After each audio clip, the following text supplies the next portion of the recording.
respect each other this day in all our consultations, that our deliberations today shall take place in the spirit of mutual trust, so that we as leaders shall lead our country on the path of peace and shall find solutions for issues and problems facing us. Grant us the mercy, O Lord, that we shall today also honor thy name in all we think, do, and say. Almighty God, we pray thee, bless our land and all its people.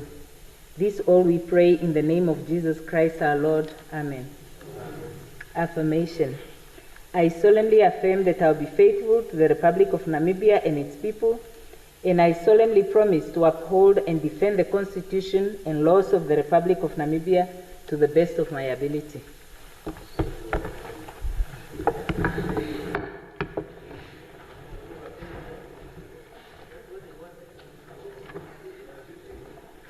Any announcements? Any messages from the head of state? Any petitions? Okay. Reports of standing or select committee? Other reports and papers? Oh.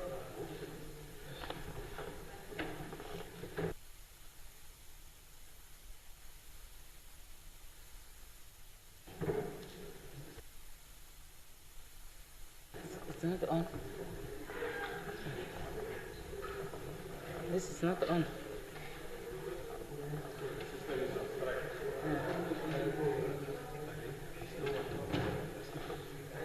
No, but I must see.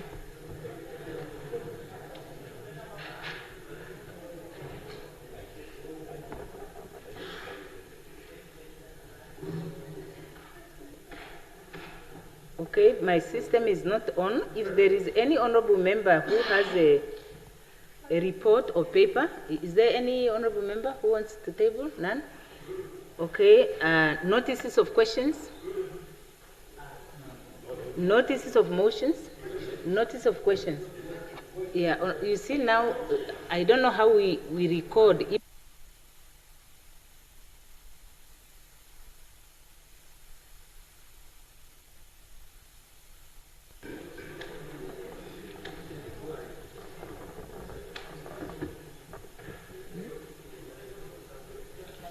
Mine is not on.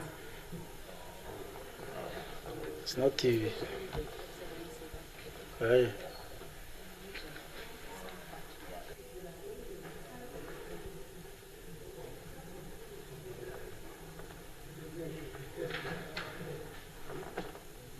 Okay, so now we can proceed. If they can hear the members who are intervening, I will call on.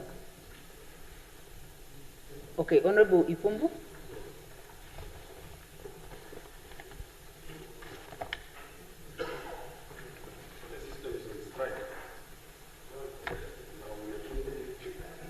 It seems.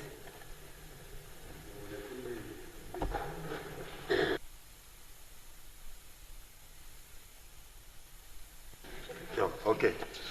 Thank you very much, Honorable Speaker, honorable members. Very good afternoon. On Thursday, the 6th November 2025, I shall ask the Minister of Health and Social Services, I see she's not here, Honorable Dr. Esperanza Rubindao. Honorable Speaker, I rise to address a few questions to the Honorable Minister of Health and Social Service.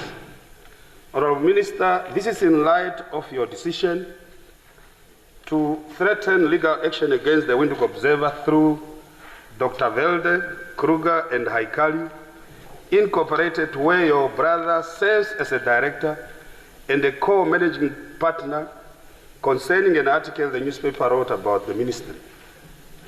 Your recent action represents a troubling abuse of public office by seeking to use the private sector as a machinery to undermine the country's freedom of the press. And it is a blatant conflict of interest. You know that you are clearly bypassing the Attorney General Office, the proper legal representative for ministers acting in their official capacity. What could become a costly lawsuit to a private firm that directly benefits your family. Your attempt to silence legitimate press scrutiny of your ministry's failure to maintain adequate malaria medicine stocks during an outbreak that has killed over 150 Namibians, risks of intimidations and dangerous disregard for media freedom and public accountability. This is not an isolated incident of questionable judgment. Your brother may email to your ministry seeking pharmaceutical procurement information for his wife's company. Atlantic Pharmaceutical also reveals a disturbing pattern of your family attempting to leverage your ministerial position for personal gain. At a time when Namibians are dying from preventable diseases and your ministry is employed in procurement scandals, you are more concerned with protecting your reputation by blocking negative media, scrutiny and scheming to enrich your relatives as opposed to serving the public interest. I therefore then ask the following questions. Why did you engage your brother law firm for legal representation instead of using the Attorney General office as required for matters relating to your official ministerial duties? How do you justify using what will likely to be scarce taxpayers' resources to pursue a defamation case through a private firm that directly benefit your family, particularly when the Windhoek Observer reporting was based on your own leaked ministerial letter? Do you believe it is ethical to threaten legal action against journalists for reporting on your ministry's failure to maintain adequate malaria medicine stock during an outbreak that has claimed over 150 Namibians in 2025?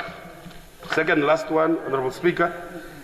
What action did you take when your brother, whose wife owns Atlantic Pharmaceutical registered vendor with Central Medical Store, directly emailed your ministry in May requesting information on pharmaceutical procurement plans? And lastly, Honorable Speaker, given the multiple conflict of interest involving your brother in both legal services and pharmaceutical procurement, how can the Namibian public trust that you are making decisions in the national interest rather than to benefit your family? I so submit, Honorable Speaker. No. Honorable Member. Yes, can you table the questions, please?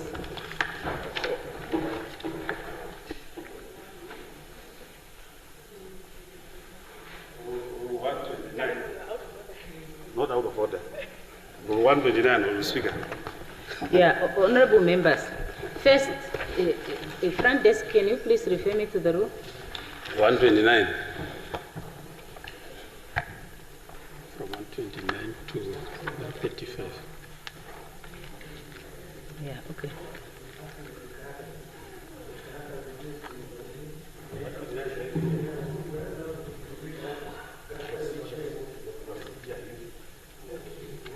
Yeah. No, what I would like to say, honorable members, is this, and I would want really us to understand one another and to cooperate. The rules are saying, first and foremost, questions must not be lengthy, they must not contain insinuations, they must not mention people's names unless if it is required to make the question intelligible. Yes. So it cannot be said that you need to mention somebody's company's name in order to make it intelligible. No, I listen to you without interrupting. Please don't interrupt when the presiding officer is making a ruling. And this, no, just allow me to speak. I did not interrupt you, although you were completely out of order. You were out of order, honorable members, because the questions is a platform for members to query issues and get explanations from ministers. The question session is not a replacement of the watchdog institutions like the police or the Anti-Corruption Commission. It is actually a requirement of the law that if one makes an allegation, it should be one that can be substantiated. So we don't want to create a situation where non-executive MPs and executive MPs would be arguing through questions and answers, because even ministers are precluded under the rules from making arguments when they are responding to questions. They are supposed to provide information. But now if you ask a question accusing the minister, then obviously the minister is going to argue. And then the discussion turns into a debate. Yeah, no, I'm not going to give you a floor to argue on that one, honorable member. In fact, not point of privilege to argue against the ruling of the presiding officer. We need to understand each other's day. I have allowed you flexibility to finish reading that question, and you are not the first one. There are many others that truly misuse this provision. And now we have a question paper that is this thick with members of parliament practically making half a page of allegations against a member and then come with a list of questions. And when the ministers are answering, we say that they are taking too long. No, I just want to mention that I will, not on that, not on this one. I will not agree, not on this one. The rule is saying when the presiding officer has made the ruling, there will be no argument. And I will not agree that there will be an argument on this one. So when I come back and I have looked at this rule, I will cite the specific provisions. And from today on, I will strictly apply this. I'm not defending anyone. If anyone has engaged in any wrongdoing, they should be held accountable through the structures that are put in place. No, you cannot make a point of order when the presiding officer is making a ruling. You cannot. No. You are making I'm making a ruling. I'm making a ruling. I am making a ruling. You cannot make a point of privilege when the presiding officer is making a ruling. You cannot make a, no, you cannot. You cannot. No, you cannot make a point of order when the presiding officer is making a ruling. Take your seat, honorable member. No, you cannot interrupt the presiding officer. You are interrupting because I'm not done. Allow me to finish and you will not argue. Even a point of privilege would not be to argue a ruling. No, honorable member. Then put off the mic of the honorable member. Front desk, put off the mic of the honorable. He doesn't have a floor. I cannot agree to that one. Yeah. So the next honorable member, unfortunately, this computer is not working. I am unable to see which honorable member is next. I think it's Honorable Lucato. The mic is flashing. But can I please be assisted to be able to see the members who are asking for the floor? Yeah. Honorable Speaker, members of Parliament, and also leaders of various political parties, good day and thank you for the platform. I'm hereby giving notice that on Thursday, 6 November 2025, I shall move by asking the Minister of Defense and Veteran Affairs and also the Interim Minister of Industrial Mines and Energy, Honorable Minister Franz Kapofi, the following question. It is a historical, well-established fact that the Namibian Defense Force has been deployed for duty in both international missions and Africa's continent. I want to know whether the Namibian contingent that served in Democratic Republic of Congo during 1999 and 2000, and further on, especially those lost their lives in the Congo War, will also be recognized as war veterans, and if they have also benefited from the required war veteran benefits as per Veteran Act. I so submit, the Honorable Speaker. Table the question.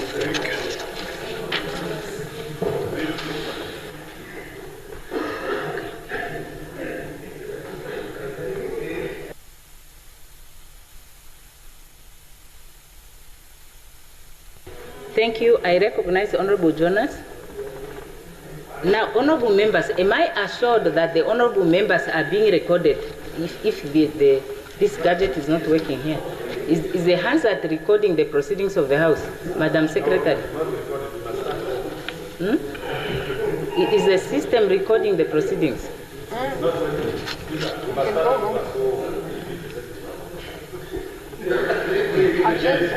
It is recording, I'm assured. Now, Honorable Jonas, you have the floor. My time, Honorable Speaker.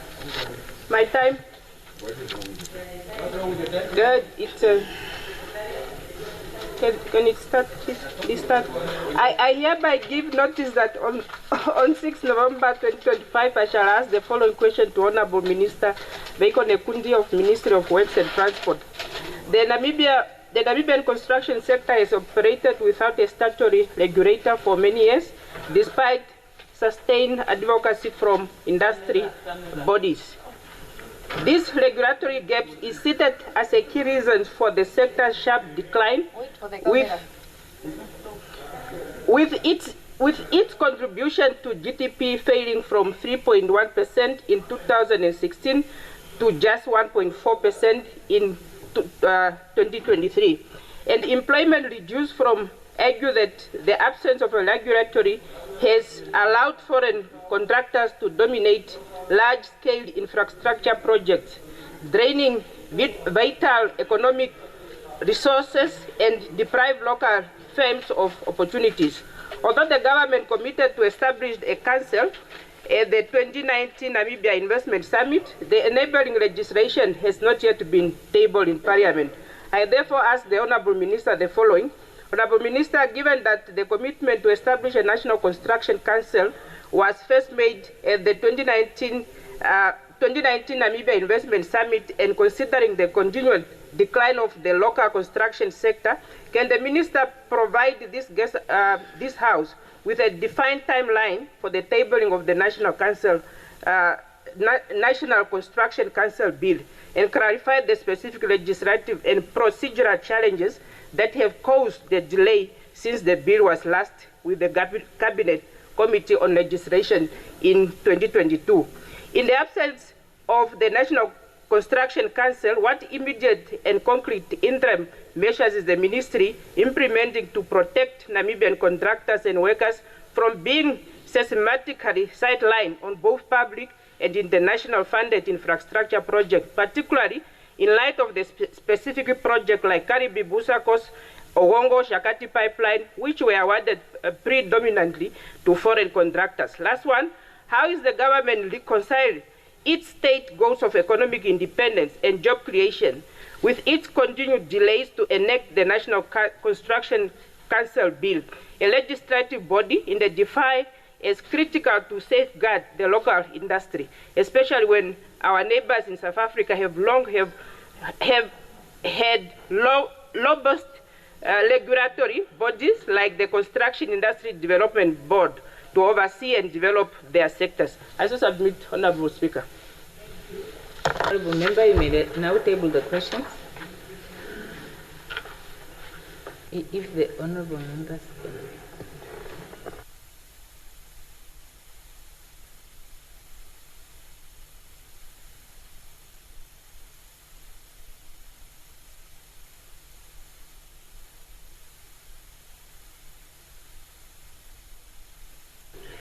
I recognize Honourable Ricardo Roderick.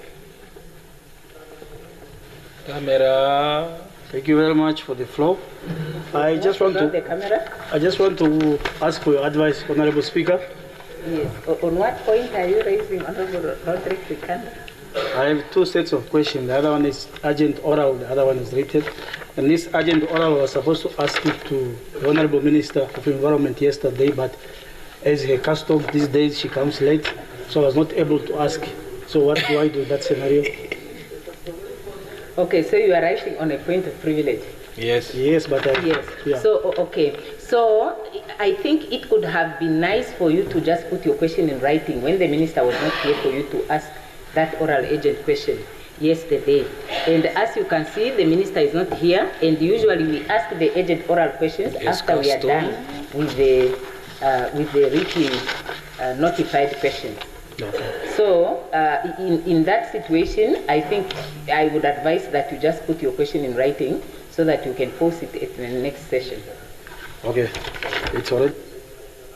He can't ask an agent oral question when the minister is not there. An agent oral question. I said I have two sets of questions, the written and the agent oral. Honourable Speaker. Oh, okay, then in that case, we should only talk about the written question, because we are at a point where we are dealing with the not written notices of questions. Okay. And, Honourable Member, like I have indicated, the rules are saying, let me read this part. Honourable Members, if we feel that the rules need to be amended, then we should take the opportunity to amend the rules. But please let us not expect the presiding officer to deviate from the rules, because here on page 57 it is said every member has 3 minutes to pose a question and is allowed to pose a question only once, frequency once. So that's what the rules are saying. So if we want it to be different, we will have to amend the rules. So, but at least today you have only one written notice of a question. Kindly just pose that question. And then tomorrow you can ask the other question also in written form. Thank you very much, Honorable Speaker. Though it will become old news by tomorrow. I hereby give notice that on Thursday, the 30th of October 2025, I shall ask the Honorable Minister of Environment, Forestry and Tourism the following questions. Botswana's recent National Human-Wildlife Conflict Strategy and Action for 2025-2030, developed through nationwide consultations, provide a framework of managing wildlife interactions. The plan includes conflict resolutions mechanisms, public awareness campaigns, and policies to minimize wildlife-related damages. One of the initiatives is a commitment to reduce human-wildlife conflict incidents by 10% annually.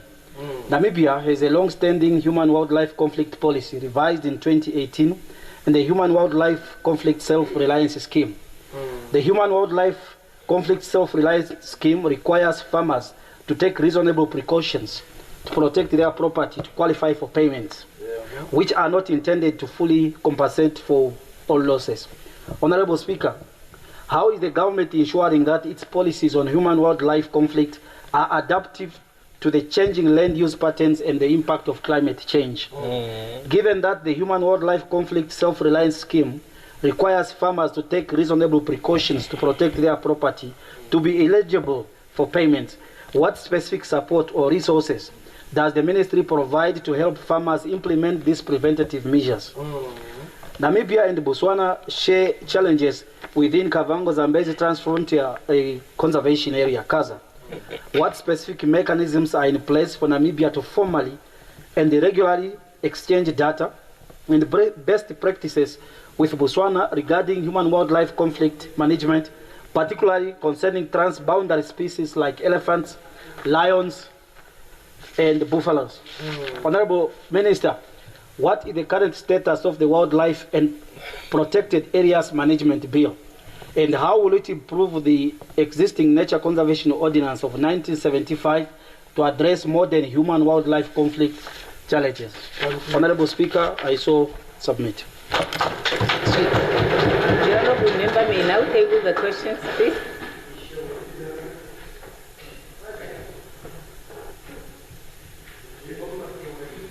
Oh, okay. I recognize Honorable Nashinge.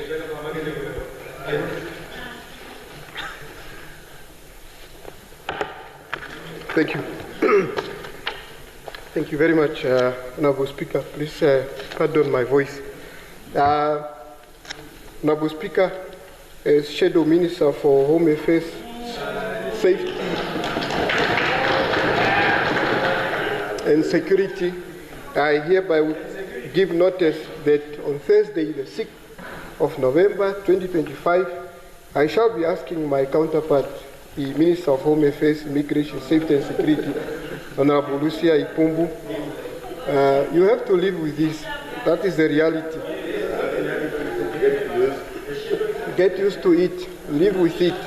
Honorable Minister, during the recent launch of the Public-Private Partnership Forum, Her Excellency the President announced a new 5, Honorable Speaker, am I protected?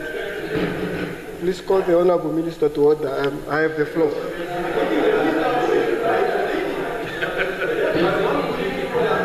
Honorable Minister,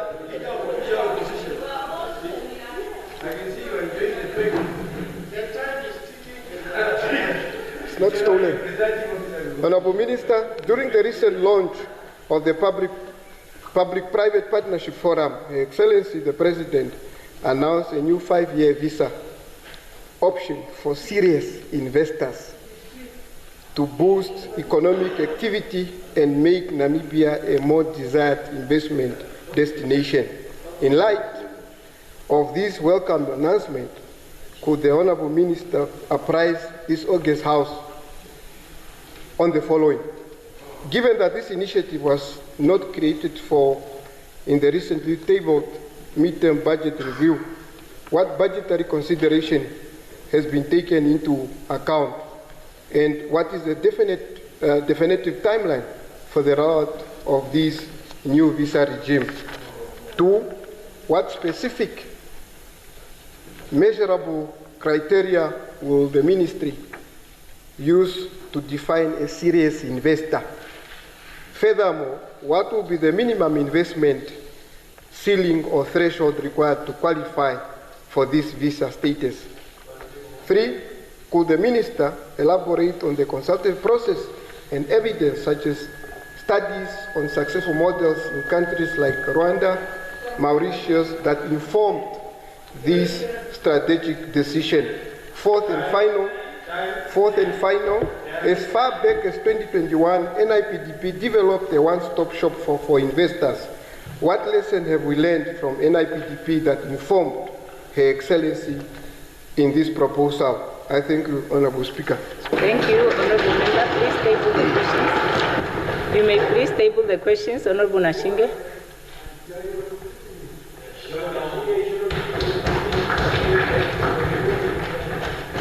Now, who is the next Honourable Member that wants to speak? Okay, Honourable Mulunga. Honourable Mulunga. Agent oral question. Now it's an agent oral question. There is no other request for a written notice, ne? Then Honourable Mulunga has the floor. Thank you very much, Honourable Speaker. On the 21st of October, I posed an agent oral question to the Honourable Minister of Agriculture with regards to the farmers that are on the banks of the Orange River that cannot export their produce to South Africa as a result of the ban. And the Honourable Minister assured this House and the Namibian people that she is working on the issue. But the livelihood of the farmers are still affected. And I'm back to ask the Honourable Minister once again to inform the Namibian people, what steps have you taken in addressing this very, very critical situation that is affecting the farmers and the livelihood of many Namibians that are busy losing their jobs in the south? Thank you very much. Thank you.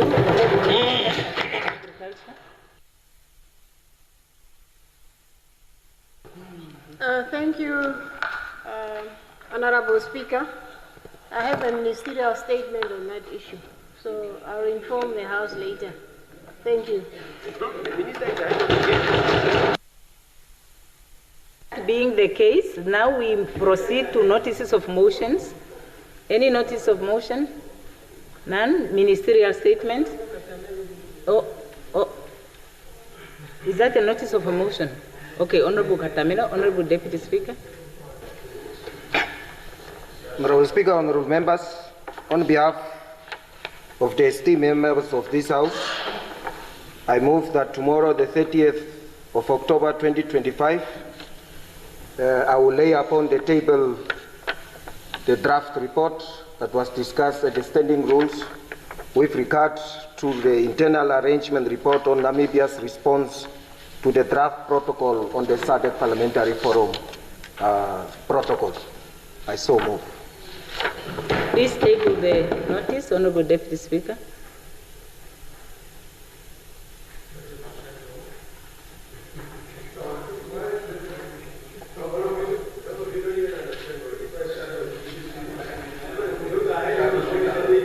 Okay. Ministerial statements, Honourable Minister of Agriculture.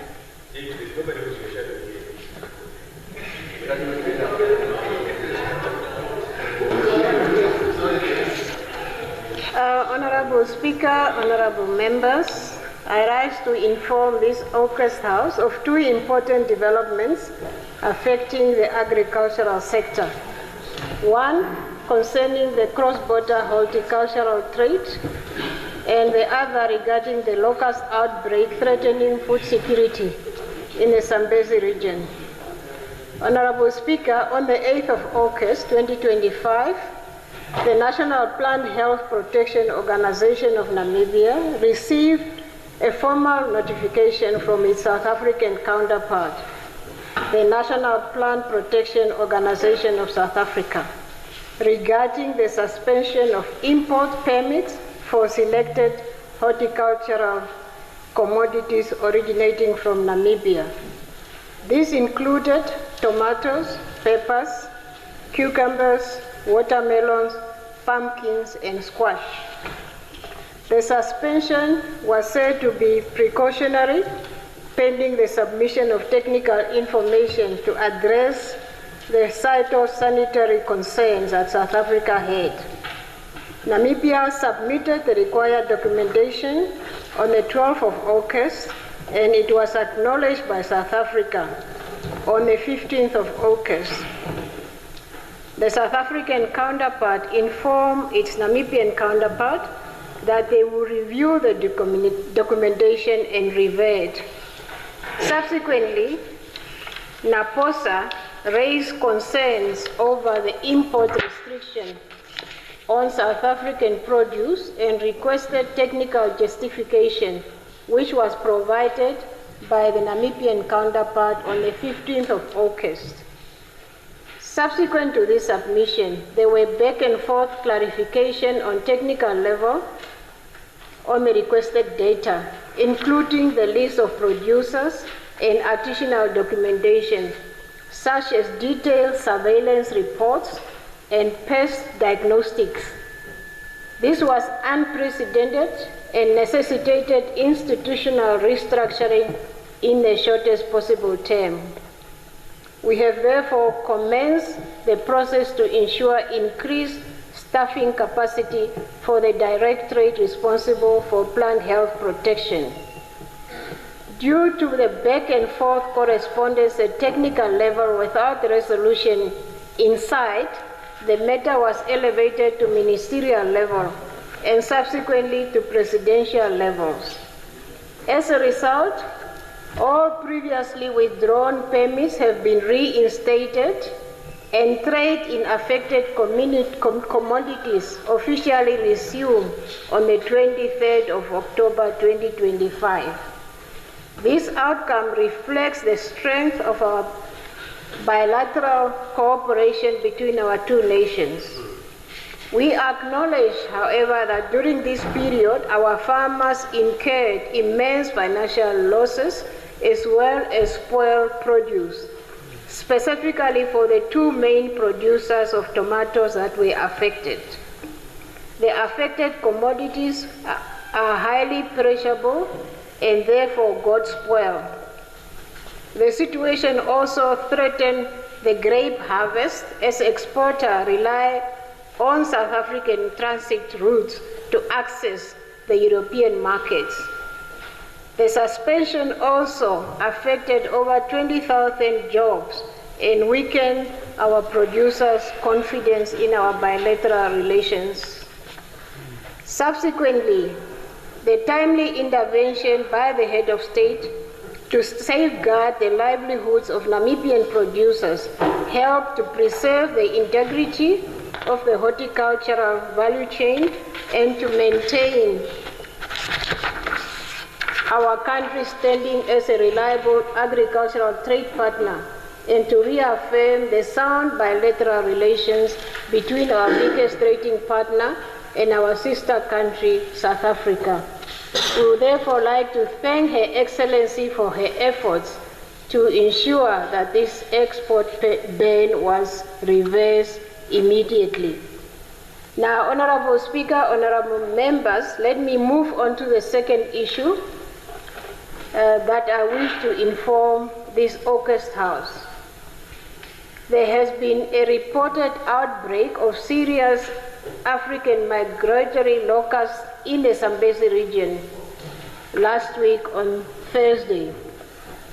The affected areas include Kasaya, Nakabolelwa, Luhonono, Bukalo, Kapwe, Muyako, and Masokotwani and the Nyati areas. The floodplains of Muyako and Old Masokotwane are known breeding grounds for these species and therefore contributed to the rapid spread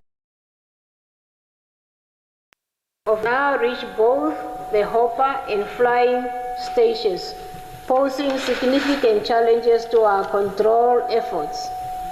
Honorable members, in response to the report on Friday, the ministry deployed 3 ground teams equipped with vehicles, 3 land cruisers, 7 mounted vehicle sprayers, and handheld mist blowers and spraying machines. The teams are currently conducting ground spraying operations in the following zones.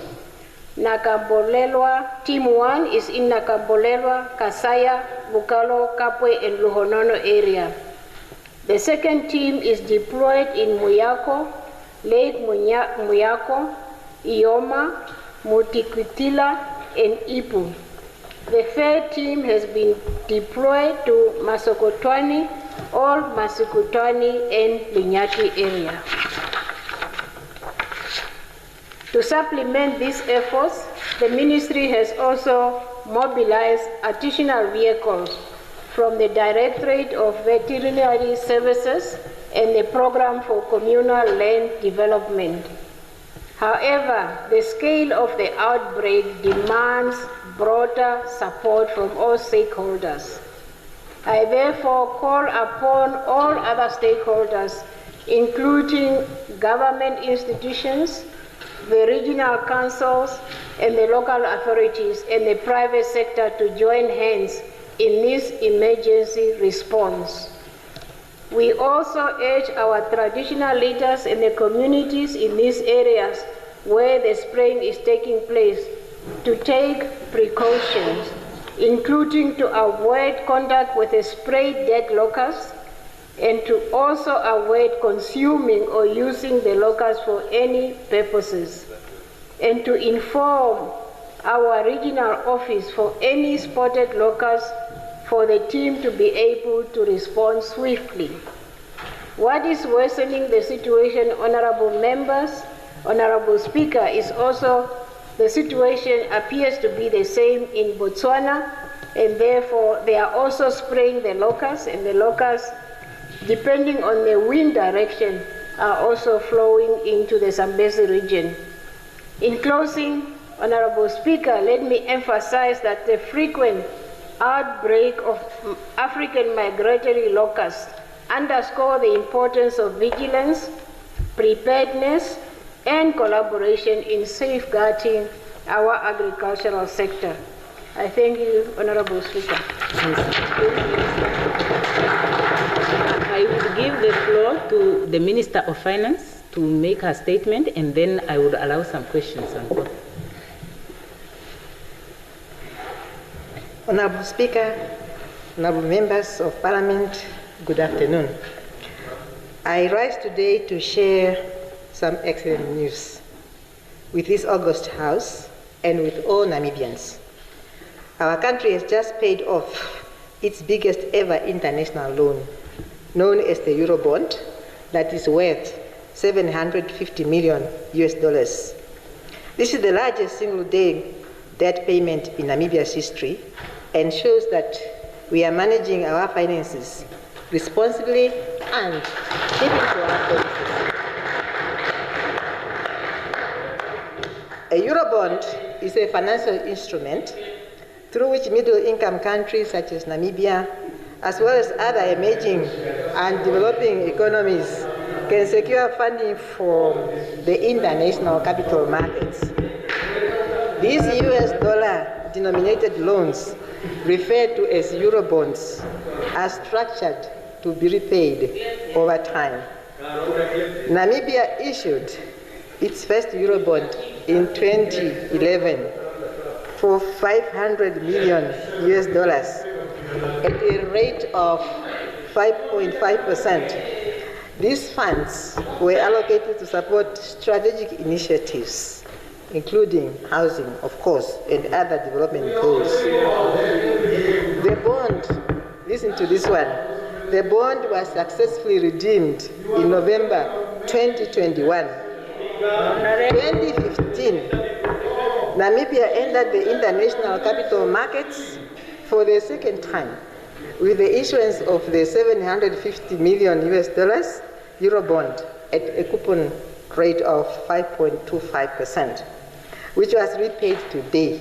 It was repaid today. What are we waiting for? It is worth noting that at a time of borrowing, Namibia's credit rating was favorable, and as such, we received favorable interest rate on our bonds. The total debt repayment. The public wants to listen to this so that I'm accounting. The total debt repayment, including coupons, amounted then to $1.2 billion. Now listen to the primary purpose of the Eurobond was to finance anticipated budget deficits for the 2015-16 and 2016-17 financial years. I'm speaking to the parliamentarians and to the public, so give me space.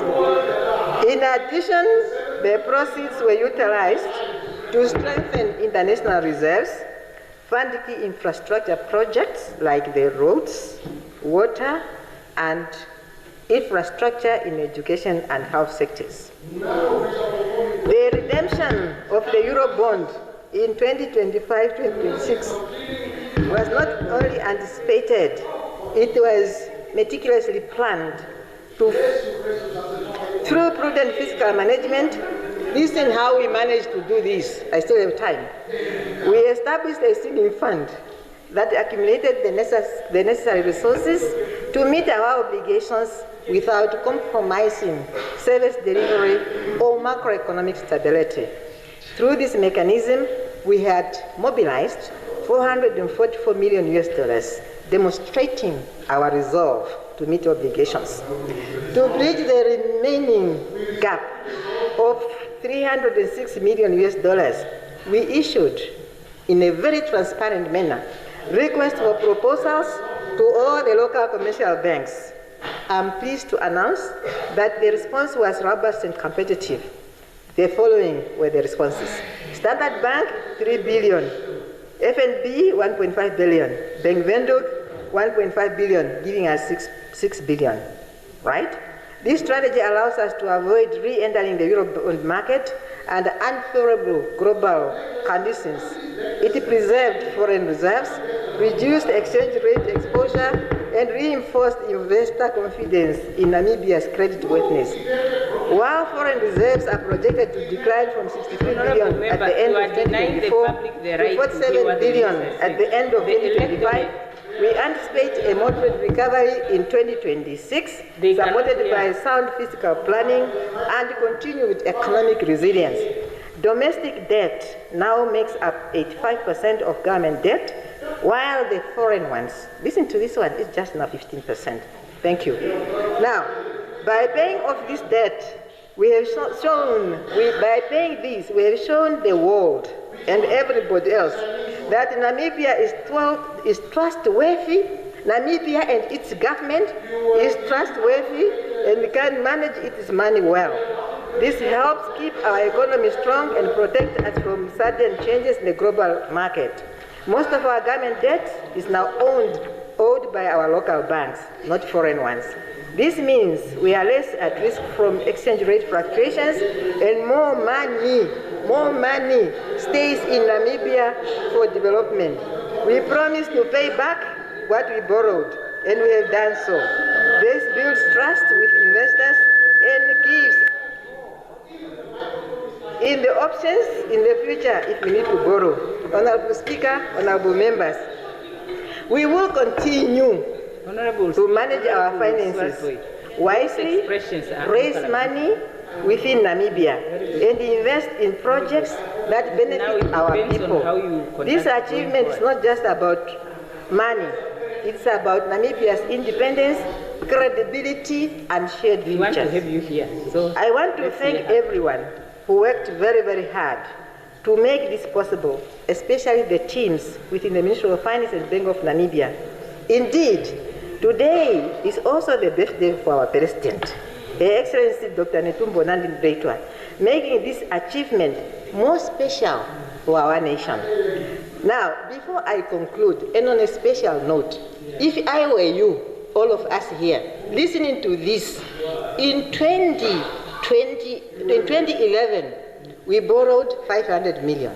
We paid it off in 2021. In 2015, we borrowed 750. We paid this one off. Is this not a credible government that is able to manage and honor its financial obligations? What else do we want? We beg you up. Thank you. Thank you.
What is that about, honorable member? No, that's outside of the rules. It's outside of the rules. Now I give the floor, honorable member, I would like to give the floor to the members that may have questions to pose to the two ministers of Agriculture and Finance. Now, Honorable Swatboy, can we listen to these ones, please? Yeah. So, Honorable Lukato.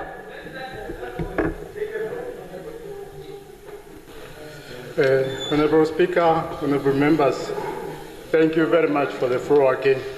Let me start with my relative sister, the Honorable Inge Namazi.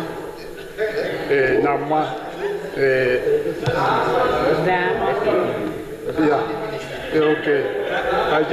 I just want to humbly request you, my relative sister, that your statement which you presented, can you share it to the honorable members, so that we must have it? Yeah. It's also applied to my relative sister, honorable for finance, that we need to share that copies. Yeah. Otherwise, let me salute you if we are going to study it and see it, whether it will benefit the Namibian people, the masses of this country.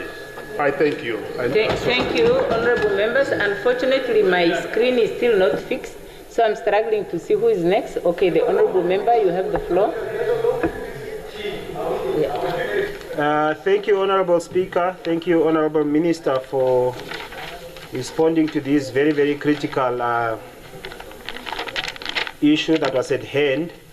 The Honorable Minister mentioned very well that there was a spoilage in the produce of some of the farmers, and some of those farmers lost millions, and they had to lay off some of their employees. I'd like to ask the Honorable Minister, what actions will the government take to compensate the farmers, or at least assist them to recover from that devastating situation that they went through, in order for them to ensure that they get back to where they were before the situation happened. Thank you very much.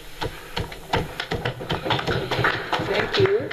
Now, Honorable, who is the Secretariat? Can you please? It's mine. Oh, Honorable Haikola. Yes. Thank you very much, Speaker. Thank you very much, Honorable Minister, for such a brief statement. I only have 3 questions. Number 1, given the likelihood of a second wave, as reported also in the newspapers. Due to favorable conditions, what long-term plans are in place to build resilience against future outbreaks? Okay, that's one. Number two, is there research? Are there plans to invest in research or in partnership with research organizations that are already into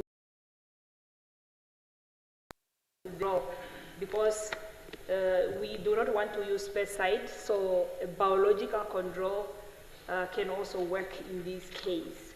The last one, what is the ministry strategy for integrating pest management with climate change adaptation? Because of, climate change is upon us. Is there a strategy for that? Thank you so much, Honorable Speaker. Yes, thank you, Honorable Mvula. Thank you, Honorable Speaker. Good afternoon to you and to the honorable members of the House. I think I have one question for the Minister of Finance. For the Minister of Agriculture, that is actually, it's rather sad that we haven't put contingency plans in place to expect very less or little support from the private sector when it comes to this type of outbreaks, 35 years after the independence of the country. To the Minister of Finance, however, let's not confuse being credible with being responsible. Those are two different things. You can be credible, but being responsible means that you have and you feel obligated to actually do something and also demonstrate care for the people, and that's the citizens of Namibia. And I'm actually shocked that we have applauses and fists being raised only when we have paid off the Eurobond. Honorable Member, you asked how much, what is the plan? Yeah. What is the plan? Yes, I'm coming there, Honorable Shafuda. What is the plan for that we avoid accumulating more debts, more than $160 billion public debt that we currently have? Thank you. Thank you. Honorable Karonda. Thank you, Honorable Speaker. Mine goes to Honorable Shafuda. What is that? They are taking my time, Honorable Speaker. They are taking Honorable Karonda's time. The Prime Minister is taking my time. Honorable Shafuda, you see, we are celebrating jumping from a frying pan into fire. So I'm not sure what the difference here is. We are still burning. So what exactly are we celebrating? What is it? What is it that you are putting in place to avoid this debt trap? It is clear that we are broke and we are bound to borrow again. So what are the measures that let's talk about the measures that you would want to put in place so that we avoid this thing. Thank you. Thank you, Honorable. You want me to give you a report of the Jogojuba region? I'm trying to look for the mic that is flickering. Honorable Nashinge. Thank you, Honorable Speaker. First, I would like to start with the Honorable Minister of Agriculture. Well, job well done on the resolving the economic political war with our neighbor. Perhaps this should really serve as a learning curve, a learning lesson for us, that we don't just join a political bandwagon because neighbors and others are doing it, because at the end of the day, it's us that are hurting ourselves. People have lost jobs. I don't know what the plan is for the ministry to be specific, even though creating employment opportunities is not your mandate, but these things happen because of what you and our neighbors and the neighbors did in the past, and I think it was a revenge sort of response. But moving forward, what do we have in place to make sure that this does not repeat itself for our people, the small economy that we have, so that South Africa does do accommodate us next time when we decide to close our borders for our products to be consumed in the market. The one to America, we should join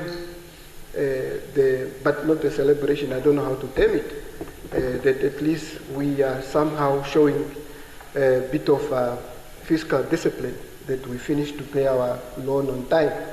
But we are not out of the woods. The real monster is upon us, unemployment. We don't even know if the figures that you have been feeding us are correct, maybe 70%. The issues of a green scheme is one. Great potential, but the reality there, founding father made the commitment. Can you pose the question? It's a question, I'm almost done, Honorable Speaker. The introduction is too long. The land that we are supposed to have, I think around about 100,000 hectares, we are not there yet. So, moving forward, how do we make sure that we borrow responsibly, and we don't borrow to eat, but to create opportunities, especially for our young people? This 6 billion that you borrowed from the commercial banks, what is the plan? The community of Oshikoto, as I speak now, they are crying. Yes. They don't have water. Yes. Is the 6 billion also going to make sure that the people of Oshikoto, in the 8th month, they are now going to have water? Thank you very much. Honorable Member, the budget is on the table of Parliament. So we are not going to go there. Now the next Honorable Member is Honorable Mashindange. Honorable Mashindange. Yes, thank you. Thank you very much, Speaker, for the floor. Before my question, Speaker, I want to register my disappointment on the chanting and the cheering of members, because celebrating because we have paid off the 750 euro bond. Now, if the members do not know, Honorable Speaker, it takes a lot of taxpayers' money to service these debts. These debts are actually very expensive for our taxpayers' money. We are giving the chance to ask the question. Therefore, that was my disappointment, because a lot of money is going into servicing this debt. So we cannot celebrate paying off, because it's a lot of money that we are costing the people of Namibia. Now, my question to the Honorable Minister. Honorable Shafuda, the redemption is welcomed, very, very much welcomed, but what is the ministry doing to invest seriously in the economy, and also so that we create jobs, so that we maximize our revenue collections? Because our revenue base is so small that we cannot collect enough. That's why we will always borrow to eat. Yes. What are we doing seriously to invest in our economy? In our young people who have got the talents, the energy, and the zeal to uplift this country. You have put your question. Yes. Thank you. Very good. Honorable Werikwa.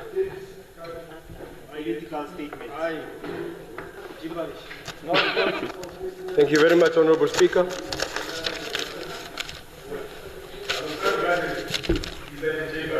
I would like to first of all take this opportunity to appreciate and thank the Excellency, the President of the Republic of Namibia, Dr. Netumbo Nandi-Ndaitwah, for her astute and committed leadership that you have displayed in terms of settling the issue between South Africa and Namibia.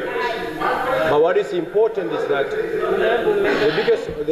Honorable Minister, I would also like to put it to yourself, Honorable Minister, indeed, this is one of the lessons that we have to learn, that indeed we need to look for diversification of our market streams.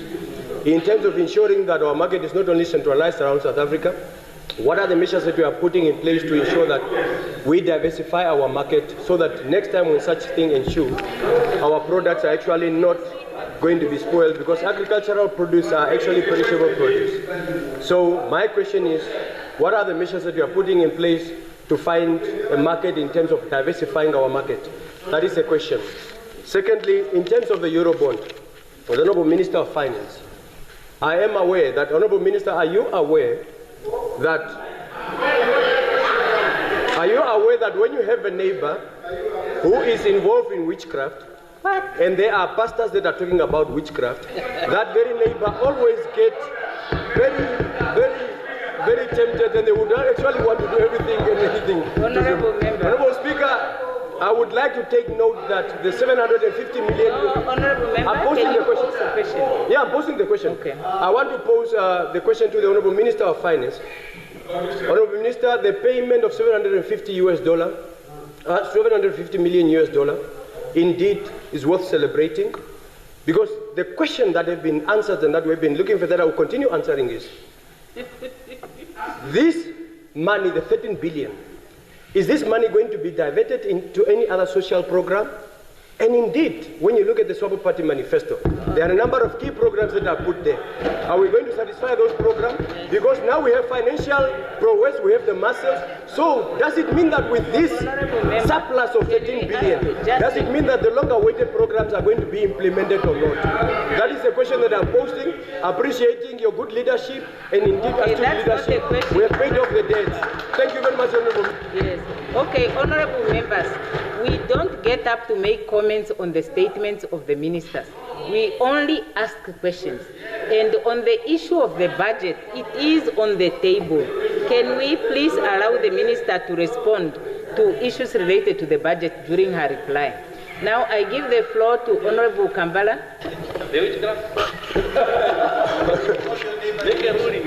Okay, thank you, Honorable Speaker. Thank you, Honorable Speaker. The minister, we welcome the payment from a fire to another fire, but we keep on borrowing for consumption. Every year we are borrowing for consumption, which is very, very sad. And your budget every year, this year's budget, you said is futuristic, is modern, but the Valvicha Fund, our sovereign wealth fund, still stands at 350 million. And just recently, you just announced that to compensate the shortfall, you went to local banks to raise 6 billion. Now, my question is that now, if we are constantly borrowing for consumption, what are we doing then with the fund? Is there no plans to compensate the fund any further? Because at least by end of the year, we should at least have the fund be at least by 10% of GDP, if we are truly now saying that we are building a future. So we want to find out, why are we not compensating the World Fund, even if it's with the borrowed money? Thank you, Speaker. Last one, honorable members, we are now encroached into the break time. The last one is Honorable Samael. Thank you, Speaker. I only wanted to know from the Minister of Finance. It's good that you give us a positive feedback of the repayment. But I'm asking myself as I'm sitting here, which way are we approaching if we are borrowing money from outside, from the loaners? Are we first consulting the lawmakers here and identify the need that we need extra funding? Are we having such an approach, or as a ministry, are you also only deciding on your need and approach the extended loaners? And even I was reasoning myself, if we borrow the money, for what intention is that funds for?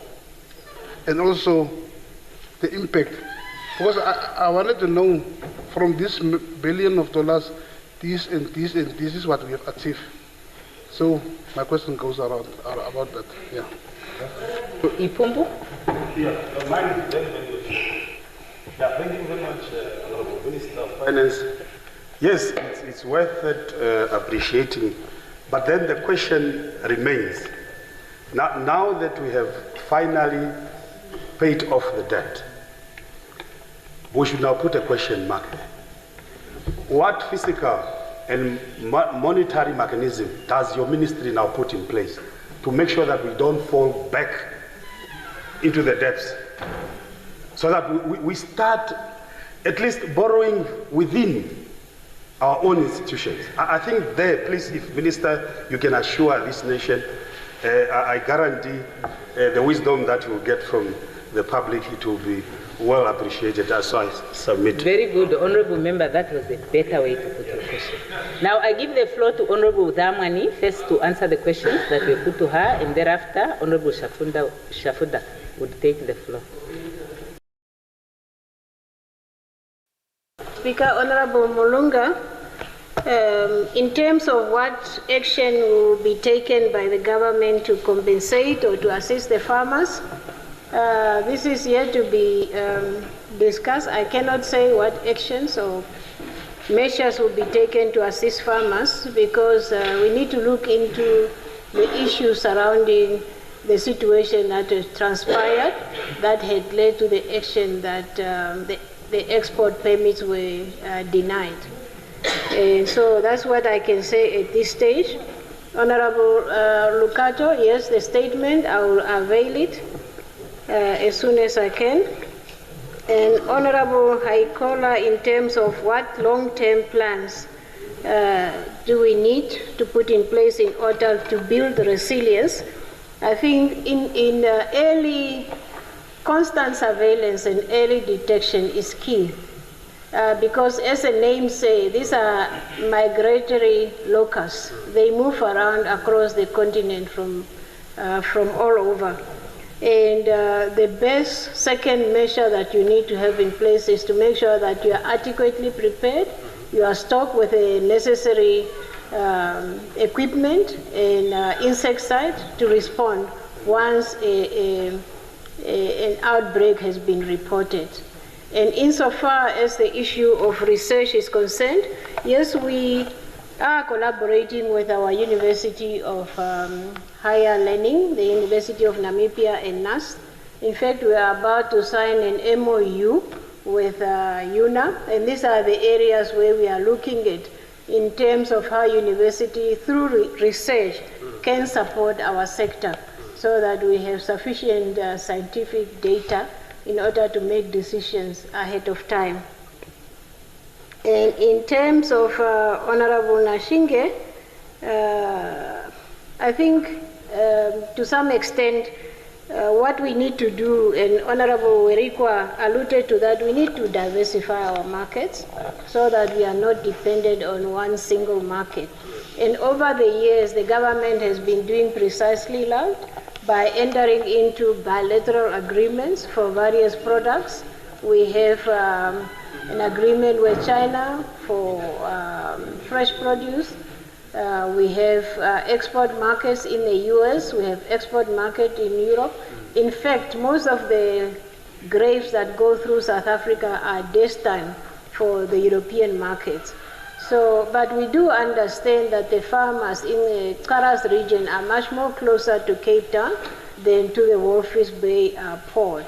So in the long term, we need to find strategies as to how, when cases of this nature occur, we can lift those produce as fast as possible because we cannot transport them on gravel roads for obvious reason, to airlift them to the nearest port as soon as possible.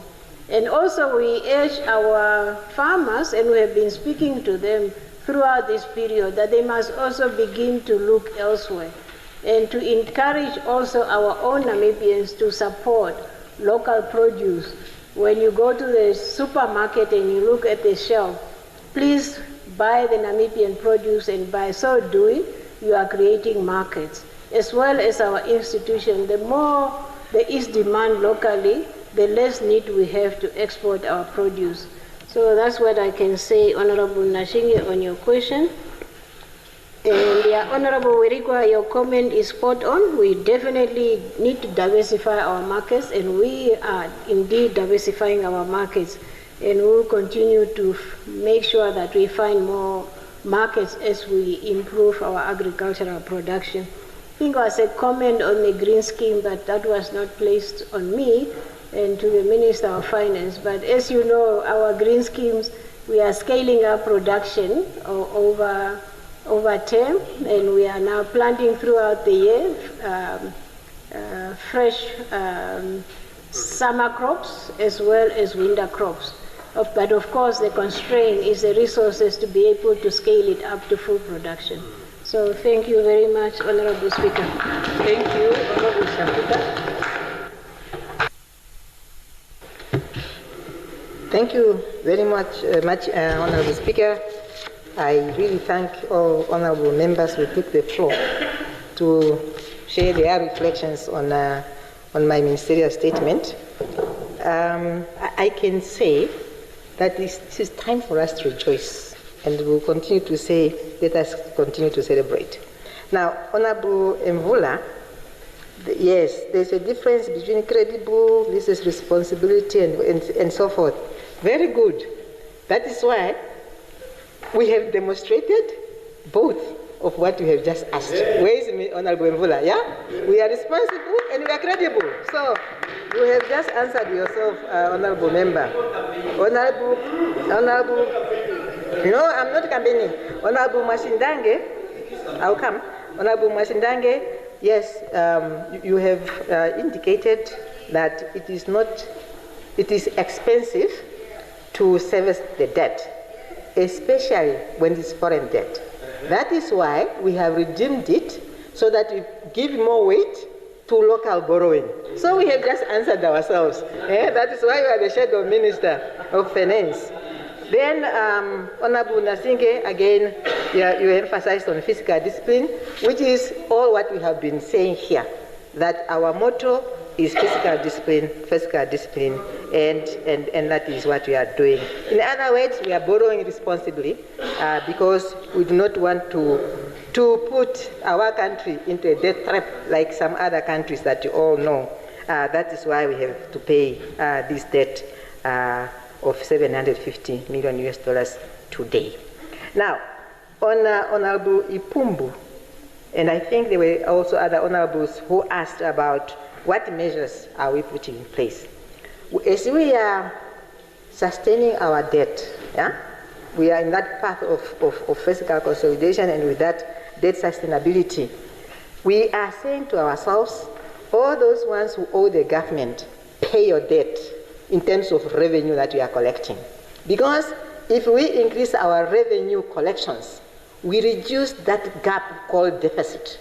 Because what made us to go and borrow is to to cover that deficit. So let us continue mobilizing our revenue, our domestic revenue, and ensuring that those ones who owe the receiver pay their debts.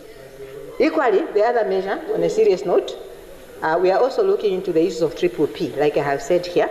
When you offload some of the projects to be implemented via PPP arrangements, you are also offloading that burden from your soldiers, even though there is also a contingent liability that is associated with the PPP arrangements. So that is another one.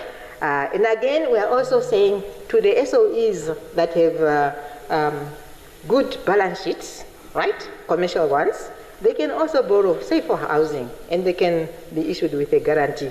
Again, that is another measure that we are considering. Now, as a government and all of us, when we say we borrow for consumption, I ask myself, all the ministers of finance who have been tabling the budgets here, we were not all listening. We have been saying the revenue of this country is enough to cover operational expenses. We don't borrow for consumption. And we should really be proud of ourselves because we honor our taxes. Right. Some countries, they do not even make it to make revenue as 15% of GDP, which is the threshold. Ours is more than that, guys. Colleagues, I withdraw the word guys, but honorables, let us appreciate what we do as Namibia. Because Namibia, we need to to say good things about our country. When we have done good, why not? We have paid. So we have paid the bond, and we have the revenue sufficient to cover operational expenses, and we borrow for investment productive projects. What else? But we can always hold each other responsible when it comes to the implementation of the projects and demand feedback from us, the executive, in as far as how many jobs we have created. Because we are transparent, they give you the numbers. Thank you so much. Thank you. The House will now rise for a break of 20 minutes until 16 hours 20.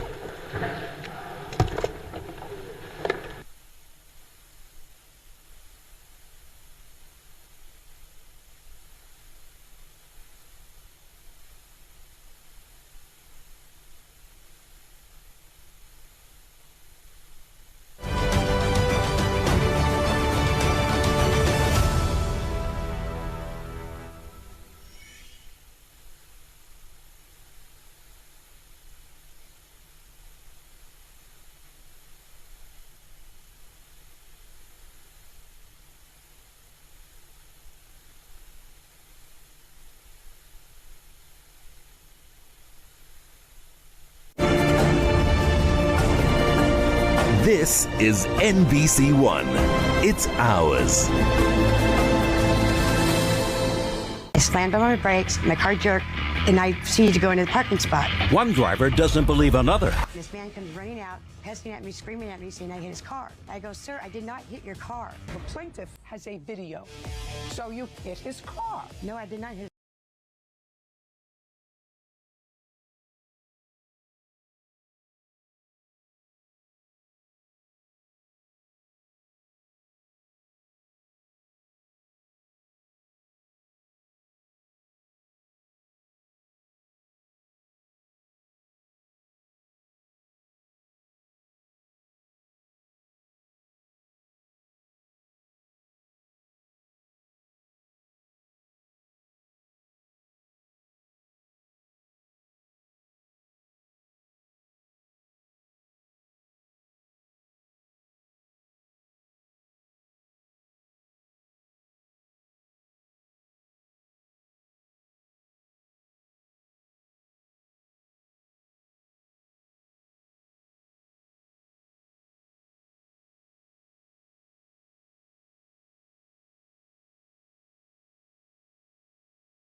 mental health. Yes. So now here we will continue now with the budget program. The budget program, we have Honorable Kambala. Today is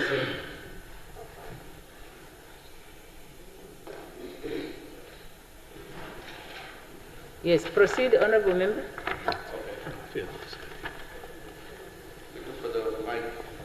My mic is on.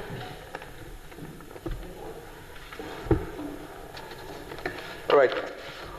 Honorable Speaker, let me begin with a picture. Somewhere in Katima, a young girl wakes up before dawn. She walks for miles to a school whose walls are cracked, whose roof leaks when it rains, and whose laboratory exists only in her dreams. She carries in her bag the hope that one day she'll go to a university free of charge, a dream that we make in this house. But when she gets to class, her teacher tells her that the school still has no proper textbooks, no electricity, and no sanitation. That little girl does not care whether we call it a third-term midterm review or a physical relocation. She only wants to know, when will this government remember her? That little girl is a story of 1,000 of young Namibians from Katima to Buses, Opuo, Rakana, and beyond. Young people do not feature in these glossy charts of budget speeches. For them, this midterm review must be more than numbers. It must be a promise of justice. And yet, Honorable Speaker, the truth is uncomfortable. These shortcomings are not accidents. They are the direct results of a government now led by Her Excellency the Tumanani Daitwa. We must say it plainly in this House. The deep inequalities, the crumbling schools, the rising youth unemployment, the corruption that eats at our national soul, the violent crime that terrorizes our communities, the mushrooming of informal settlements that surround every town, all of these are the harvest of a government that long forgot their people. For more than 30 years, the Swapo-led administration has perfected the politics of promises without delivery, budgets without accountability, and slogans without substance. And that is why this midterm review must be read not as a technical adjustment, but as a mirror reflecting the failures of those who have governed too long without change. Honorable Speaker, when I listened to the Minister of Finance present the midterm review, I could not help but feel that this was not just a physical report. It was a mirror reflecting the soul of our nation. And what it reflected is both inspiring and troubling. Inspiring because it shows the possibilities of change. Troubling because it exposes a government that still does not truly understand the urgency of our people's cries. Let's start with the good, because every storm has a break of light. The announcement of the 665 new teachers and the 1,700 nurses is a welcome relief. It gives hope to those families and signals investment into the two most vital professions of nation building, education and health. We salute the men and women who will join these noble callings, but Honorable Speaker, we must not reduce the dreams of young Namibians only to chalk box and medical halls. Why is it that when the government speaks of youth employment, it always begins and ends with teaching and nursing? Are young people only found in classrooms and clinics? What about engineers, researchers, social workers, artisans, IT innovators, and entrepreneurs who wait hopelessly for government opportunities that never come? Regarding housing and land delivery, the minister spoke of stability and physical discipline, but the ordinary citizen does not eat physical discipline. The mother in Havana does not sleep under stability. She sleeps under a leaking roof. The couple in Okanja does not celebrate microeconomic balancing. They will celebrate when they finally receive a plot to call home. This budget review, Honorable Speaker, says very little about the transformation of our housing crisis. It still treats land as an asset for the privileged, not a right for the people. Honourable Speaker, the Minister also mentioned Anti-Corruption Commission. Yet the budget reduction to such institutions exposes these administration's priorities, where these administration priorities truly lie. We cannot fight corruption with lip service.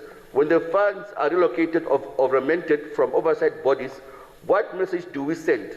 That integrity is negotiable, that accountability is optional. We cannot build a nation of justice when our watchdogs are left without teeth. Honourable Speaker, job creation cannot be a slogan. It is a national crusade. The private sector cannot employ if the government does not create enabling conditions, such as affordable land, access to financing, fair taxation, and a credible industrial policy that places the youth at the center of our developmental program. Now, at the heart of what FWBN has been talking about these past few days. For the first time, we've seen an allocation of 600 million for the first quarter of 2026 dedicated to implementing free tertiary education. This is a welcome step, one that deserves recognition, Honourable Minister of Finance. We must acknowledge that it's a victory for students, for parents, and for all who have been fighting for free education since 2011. For it to be a right and not a privilege. So we thank you for that. But let us be clear, these 600 million must not become another political promise deferred. The youth of Namibia will be watching closely. We will hold the ministry accountable to ensure that this funding reaches the classroom, not the conference table. Free education is not a charity, it is justice.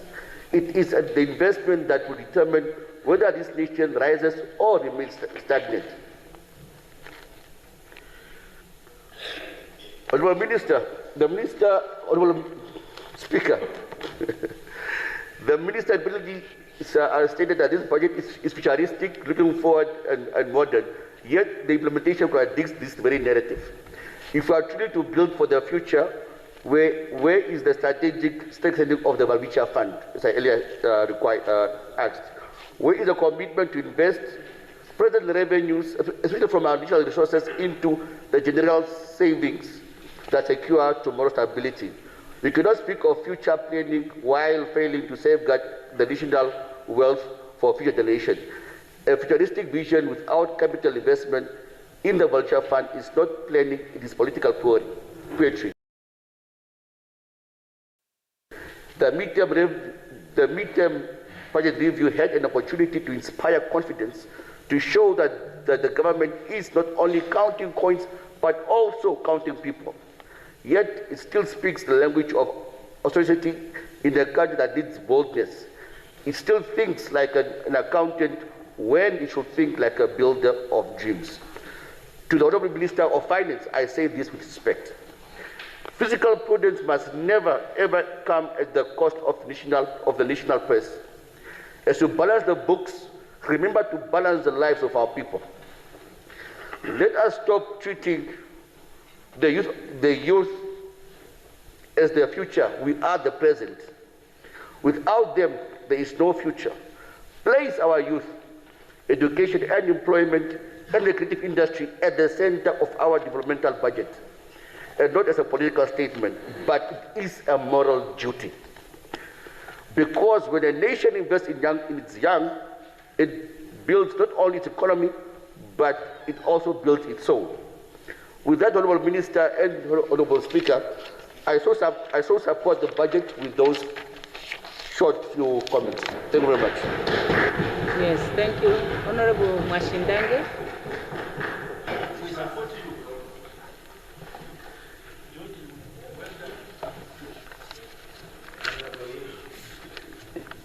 Thank you. Thank you very much, Honourable Speaker.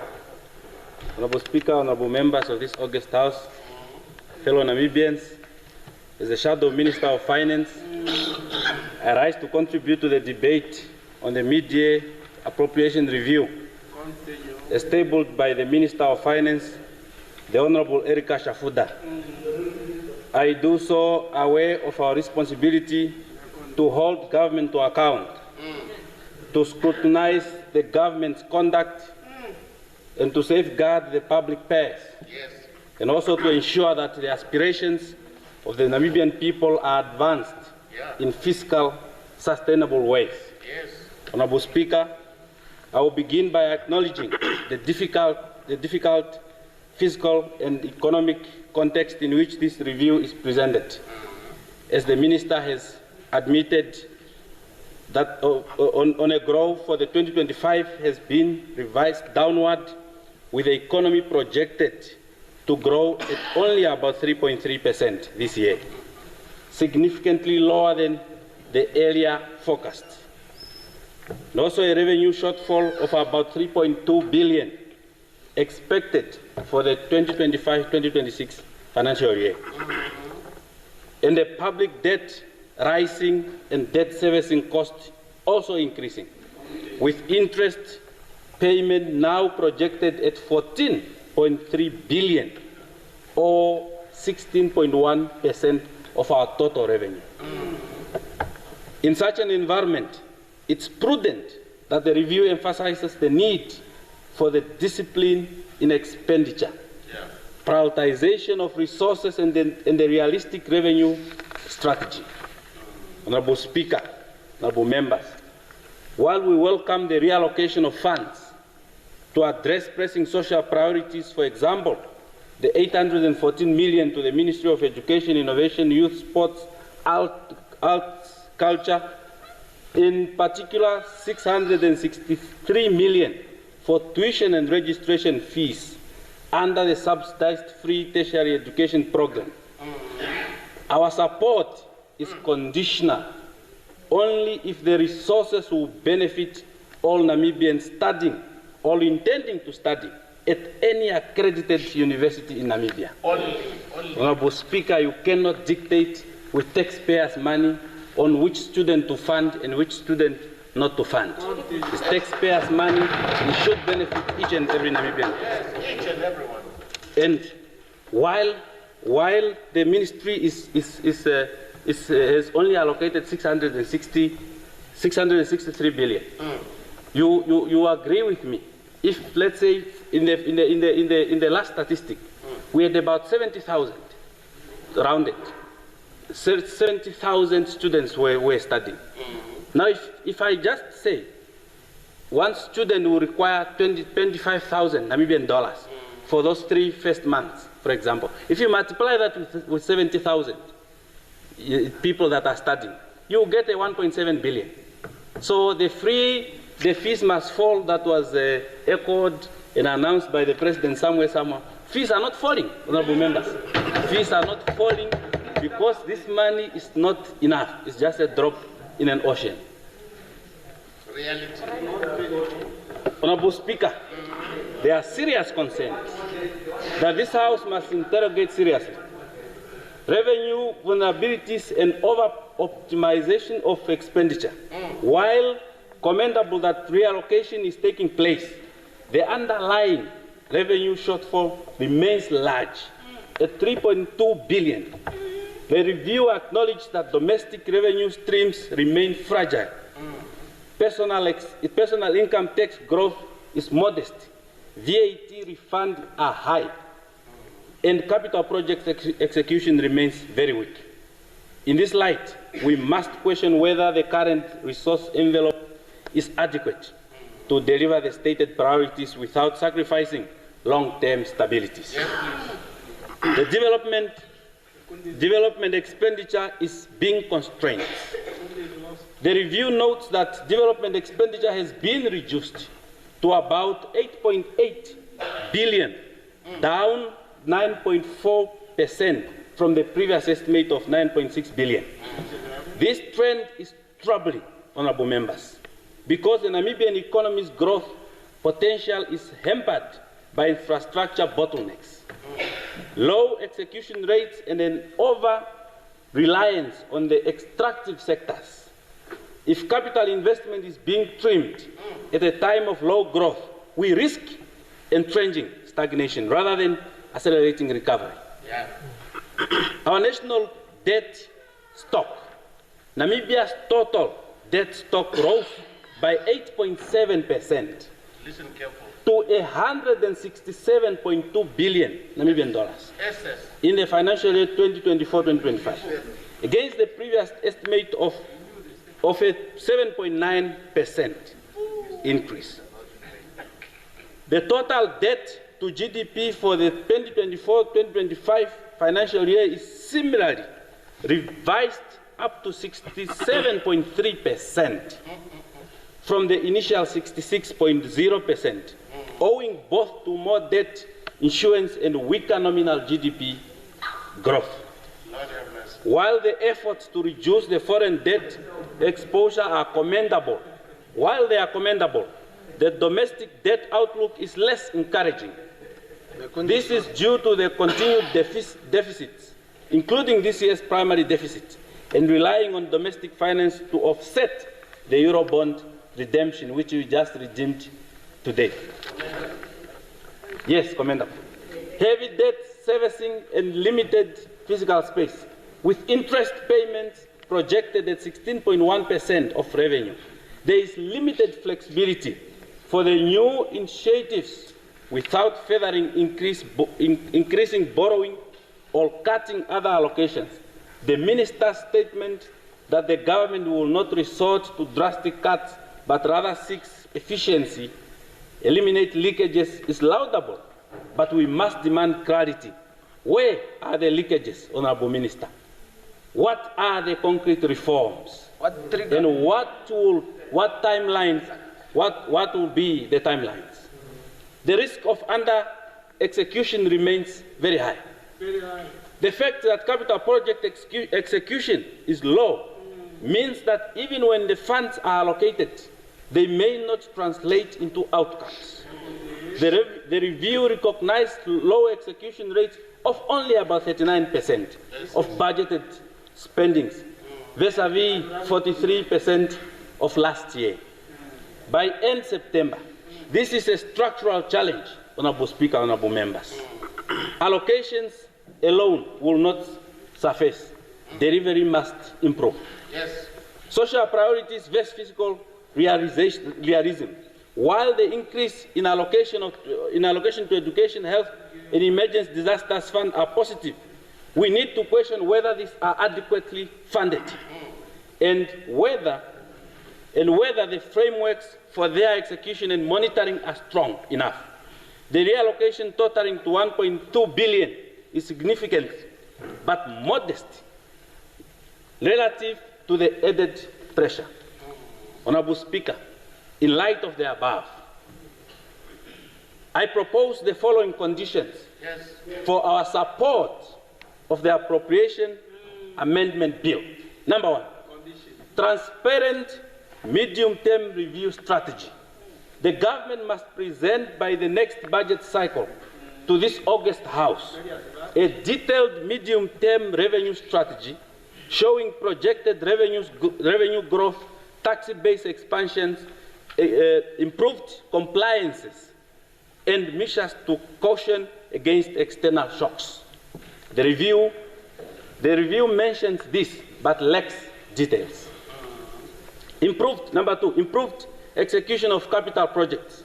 A clear corrective plan must be tabled for improving capital projects execution, with timelines, responsible agencies, performance metrics, accountability measures, and strong parliamentary oversight. We cannot continue to allocate funds that are forever underutilized.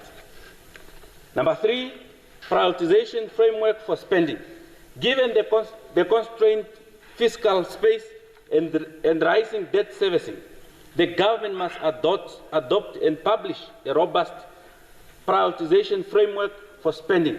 Social outcome must be weighed against operation, and personnel costs and trade-off must be transparent. Number four, public service vacancy management.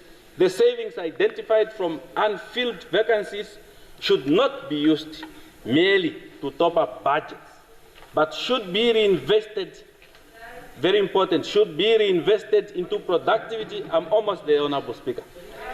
Productivity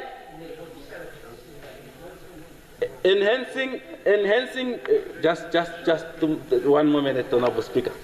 Enhancing measures, for example, ensuring the right number of teachers, nurses, maintenance staffs, as opposed to simply reducing headcounts. Yes. Number 5, debt sustainability monitoring.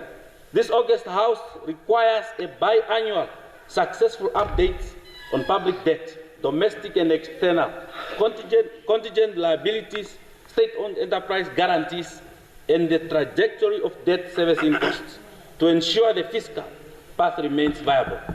Number 6, and the last one, social protection and human capital focus. While reallocation to education and health, I said, is already welcome, the government must demonstrate how these funds will translate into improved human capital outcomes. Teachers recruitment and also student retentions, health workers increase and improved service delivery.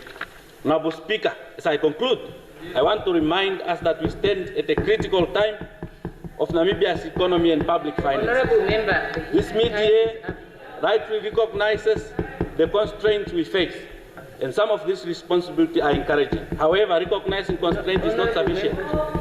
We need a bold, credible, and implementable reforms that deliver growth, create jobs and social welfare. Honorable Member, your time is up.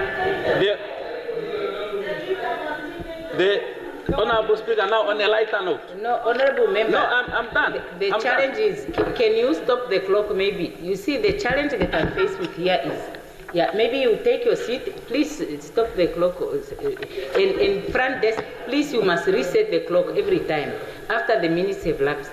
You see, the leader of official opposition has unlimited time within the total time that is allocated to his party. If the members of the party of the leader of official opposition go beyond their time of 10 minutes, they will encroach into his time. Then you will end up with a situation where your leader has 5 minutes. And that would be unfortunate. So I would want the 2 members of the IPC that are speaking, because they are following each other up to the leader, to take note of that. Because I don't want to deprive him of the opportunity to make his contribution as the leader of official opposition. So Honorable Amkoto, you have the floor.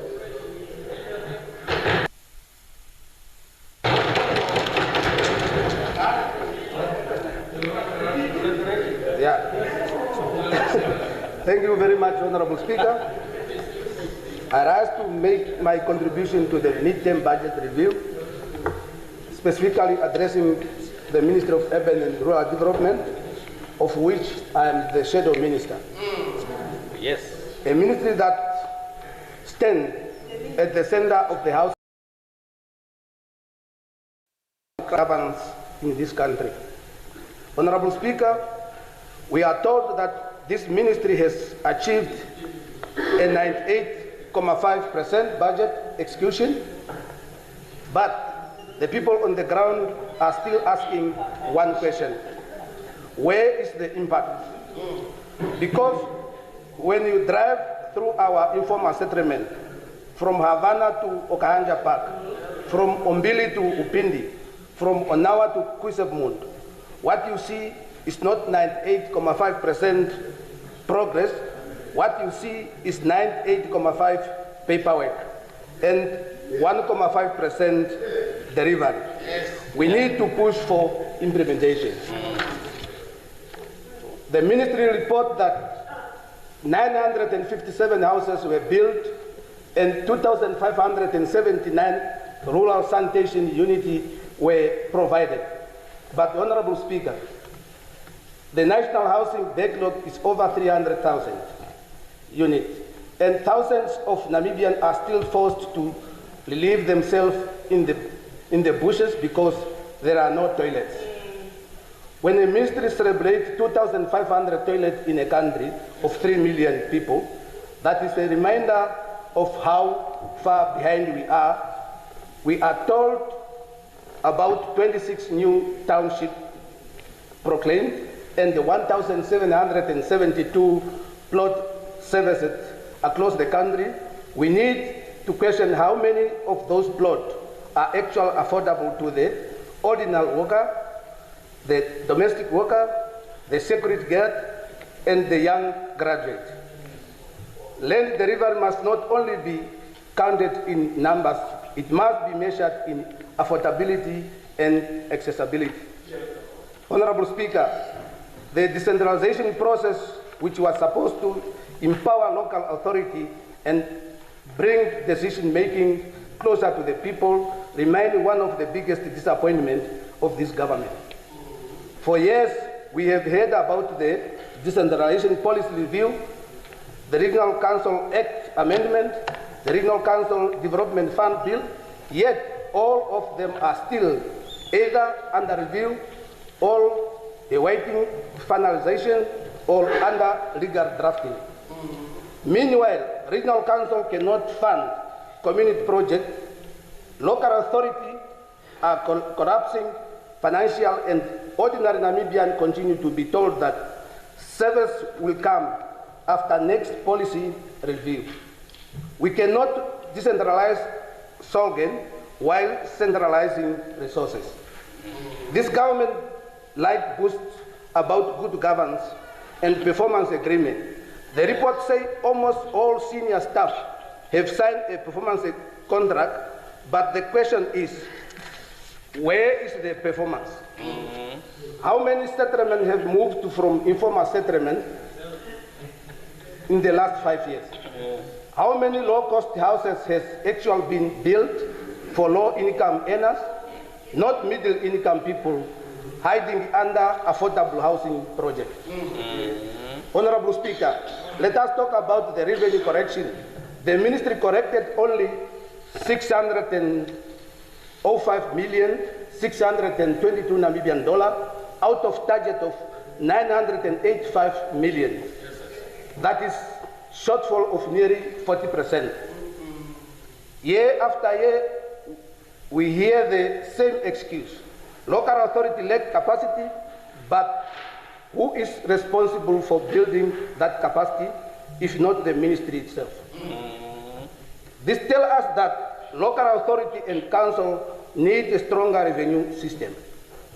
Moreover, some decentralized functions, especially in health, education, agriculture, and forest, have been delayed due to the bureaucratic process. This slows down local development and frustrates community. I therefore recommend that Cabinet direct all the ministry to fast-track decentralization of function and the resources to the region, not only on paper but in action. We cannot continue blaming councils when the ministry is sitting on decentralization fund. That could strengthen those very councils. We are sitting with local authority that cannot even pay their staff. And yet the ministry continue to sign off on new towns and the new council without giving them the tool to survive. This is a political expansion without administrative preparation, and it is our people who suffer. Honorable Speaker, the ministry talks about formalization of informal settlement in places like Oneshila, Kanjengeti, Oshigambo, and others. That is good, but go there today and see if the people have water connection, proper roads, or street light. What is the use of formalizing a settlement on paper if people still live in the darkness and the mud when it's raining?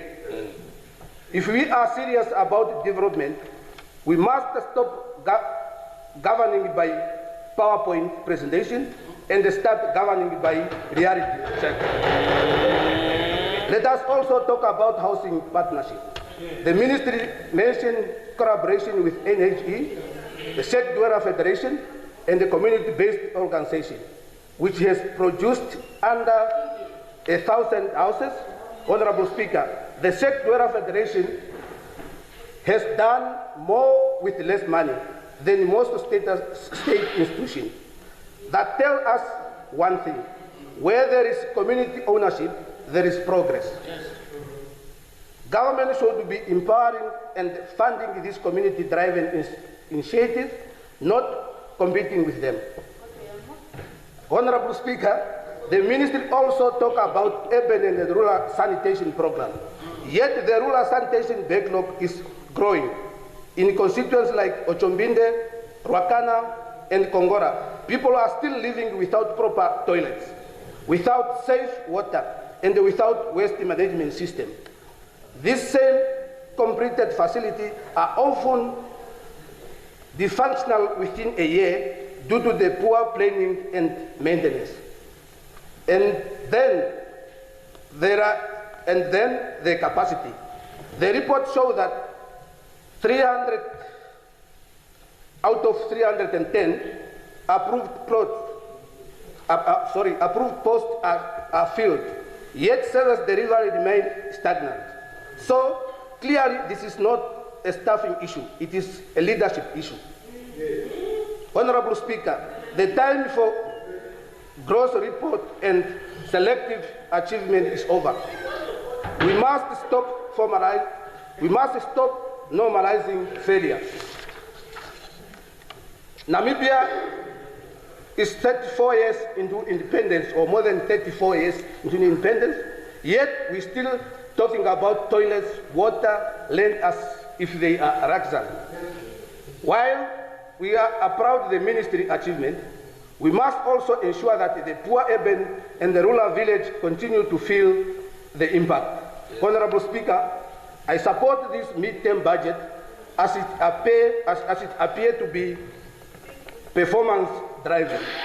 But we must push for faster decentralization, more affordable housing and service land, better revenue collection by local authority, full implementation of revised decentralization policy in 2026. The ministry has shown committed, and now we must match that with a political will and a strong support. Yes. Let us continue to build Namibia where every citizen, whether in a rural village or in formal settlement, can live with opportunity. I so thank you. Yes, thank you. Honorable Thomas.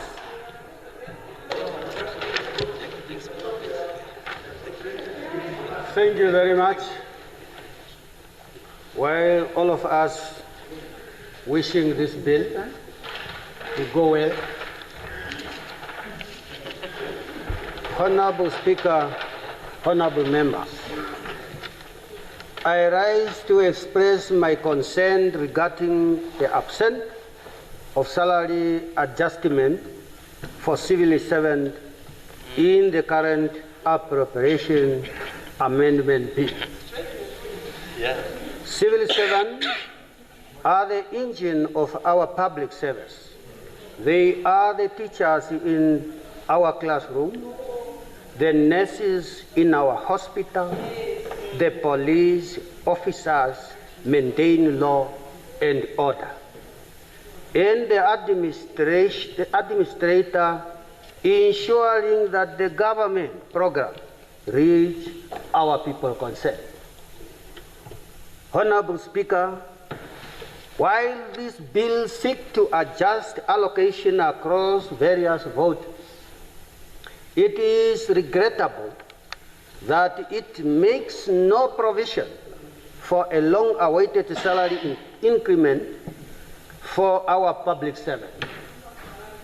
The cost of living continues to rise sharply, and many of our workers are struggling to make ends meet under current economical conditions.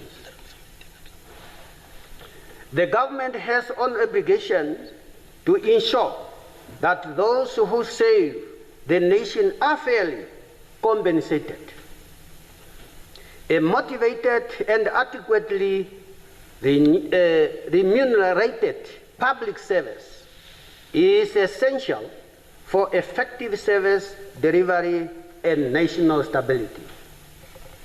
Honorable Speaker, on the end, I therefore urge the Honorable Minister of Finance to reconsider in the future the current or even the future bill allocation to any time explore a feasible option within the fiscal framework to accommodate our reasonable and sustainable salary increment for all civil servants of Namibia.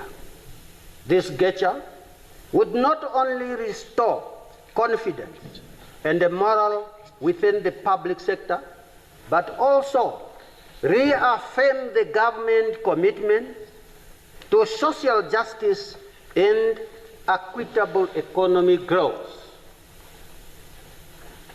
Coming to my concern,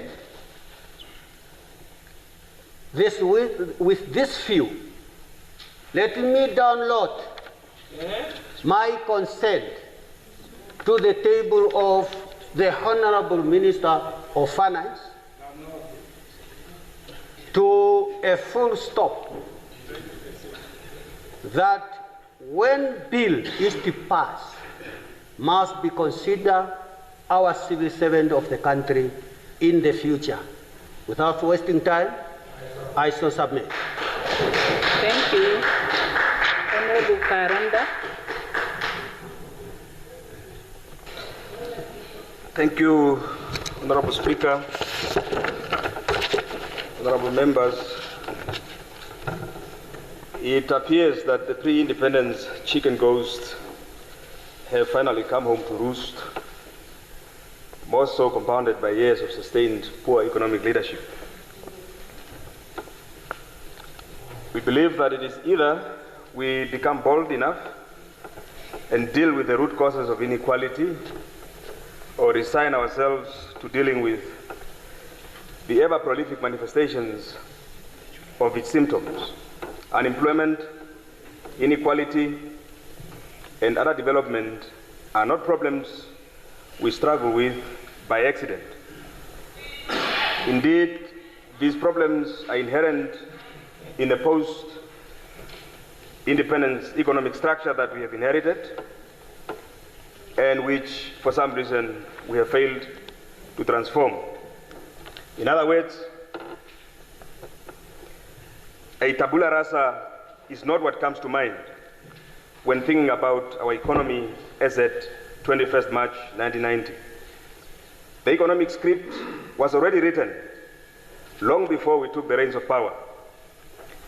For the sake of the Namibian youth, we must go off script and carve our own path, or lose the opportunity to give our people a life they will have a reason to value. Honorable members, employment creation, youth empowerment, poverty eradication do not succeed in a country as extremely unequal as ours. We must first deal with inequality before we can even dream of creating employment, especially for our youth. The greatest equalizer in a society fragmented by inequality as ours is the state and its ownership of the strategic means of production, the strategic industries, and not private individuals or monopoly capital. This is the reason why our fiscal space is so crowded, with our public debt ratio to GDP north of 60%, almost two times higher than what government had targeted, at 35%. We are broke as a country, so we go and borrow, only to be broke again because the factors of production are privately owned and controlled. Namibia exports uranium, diamonds. We can all dance and say how many of these things we export. But all of these things are exported without value addition. And as you know, all of these products are susceptible to commodity price fluctuations and are therefore not good drivers of economic growth or development. Honorable members, the secondary industry must be a priority above all else, if we are to establish a manufacturing base in a country. This industry, for some reason, stands neglected, and yet it holds the greatest employment creation potential. It is strange that from the primary sector, we have jumped to the very tertiary sector and still claim to want to create employment. One renowned African scholar by the name of Professor Samir Amin has a theory on development hypertrophy which postulates that there are distorted and unbalanced growth patterns often observed in developing economies, characterized by, among others, these three aspects which I want to deal with quickly. One is disarticulation. This is an economy which is disconnected from the needs and resources of the local population, with production primarily serving external markets or the interest of a small elite. Then there's one of uneven development, and this deals with certain sectors or regions experience rapid growth, while others lag behind, leading to significant disparities in wealth and development. Dependence on external factors, the economy is heavily reliant on foreign capital, technology and markets, which can lead to vulnerabilities and instabilities. In short, Professor Amin's theory is about the importance of a balanced, self-centered and sustainable development approach that favors the needs and well-being of local populations. The fact that the total or aggregate amount or the global appropriation amount remains intact in the financial year 2025-2026 is perhaps reason enough for SWANU to support this mid-year budget review, even if the factors driving the low or poor performance are not illustrated. SWANU of Namibia has always been and remains critical of inflation targeting as the central bank's key macroeconomic strategy, and we still think that this is bad economic policy. However, because of that, we appreciate the reduction in the repo rate by 25 basis points. This, of course, will most certainly bring the much-needed relief to borrowers and some businesses in employing their hard-earned capital to expansions and reinvestment. While there is notable progress on the installations of boreholes in the regions, it is disheartening that in the Ochodonjuba region, only one borehole is reported to have been installed when the communal farmers there have had their water supply disconnected by NamWater in the recent years. Ochodonjuba needs, and this is urgent, it urgently needs more boreholes in this financial year, Honorable Minister. We understand the problem of urbanization and the attendant housing crisis that comes with it. We just cannot seem to see the sense in the urban bias of housing delivery, as well as the delivery of essential services such as water and sanitation. Are we saying that our people in the villages do not need flushing toilets and potable water? The Youth Development Fund is a much needed welcome relief, and we therefore call on the responsible agencies to speedily finalize the funding of all projects, while also calling for the introduction of mentors per project to ascertain the success of each project right through to completion. Honorable Minister, SWANU almost took you to heart until you introduced among your three fiscal policy priority pillars the state-owned enterprises as your drivers of employment creation. We are not sure which of the SOEs you have in mind to achieve this rather important objective, but most, if not all of the SOEs in Namibia hardly make break-even point. Which SOEs are sound enough to drive employment creation? Even the government's plan to transition from bond issuance to a diversified strategy that utilizes guarantees aiming to enhance public investment through commercially viable SOEs sounds like a dream from Disneyland. Which SOEs are commercially viable at present to warrant this degree of wishful thinking? Honorable members, the 20% tax rate proposed for the special economic zone enterprises is a welcome move, considering the fact that for a very long time, these enterprises had enjoyed tax holidays, which allowed them to freely repatriate their profits. It is also time to consider exempting all employees below management employed by these companies in these special economic zones from paying taxes to help increase their disposable income and their credit worthiness. We take cognizance of the revised validity periods for good standing certificates and applaud the Honourable Minister for this consideration, but submit that the period for individuals, small and medium enterprises, be at least 18 months and 9 months for all other taxpayers. Thank you, and we do support the bill. Thank you. I now recognize Honourable Nashingo.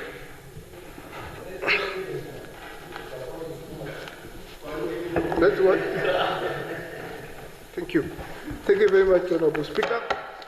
Let me join the servants of the people as we deal with this important debate.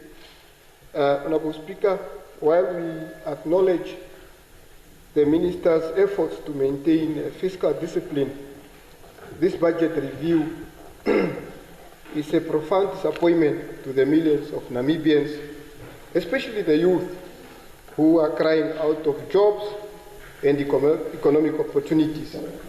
The government's own statistics paint a dire picture.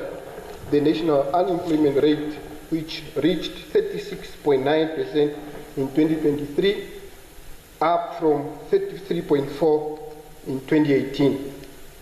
Youth unemployment remains alarmingly high at 44.4% for ages between 15 and 34 in 2023. Furthermore, around 41.9% of young people aged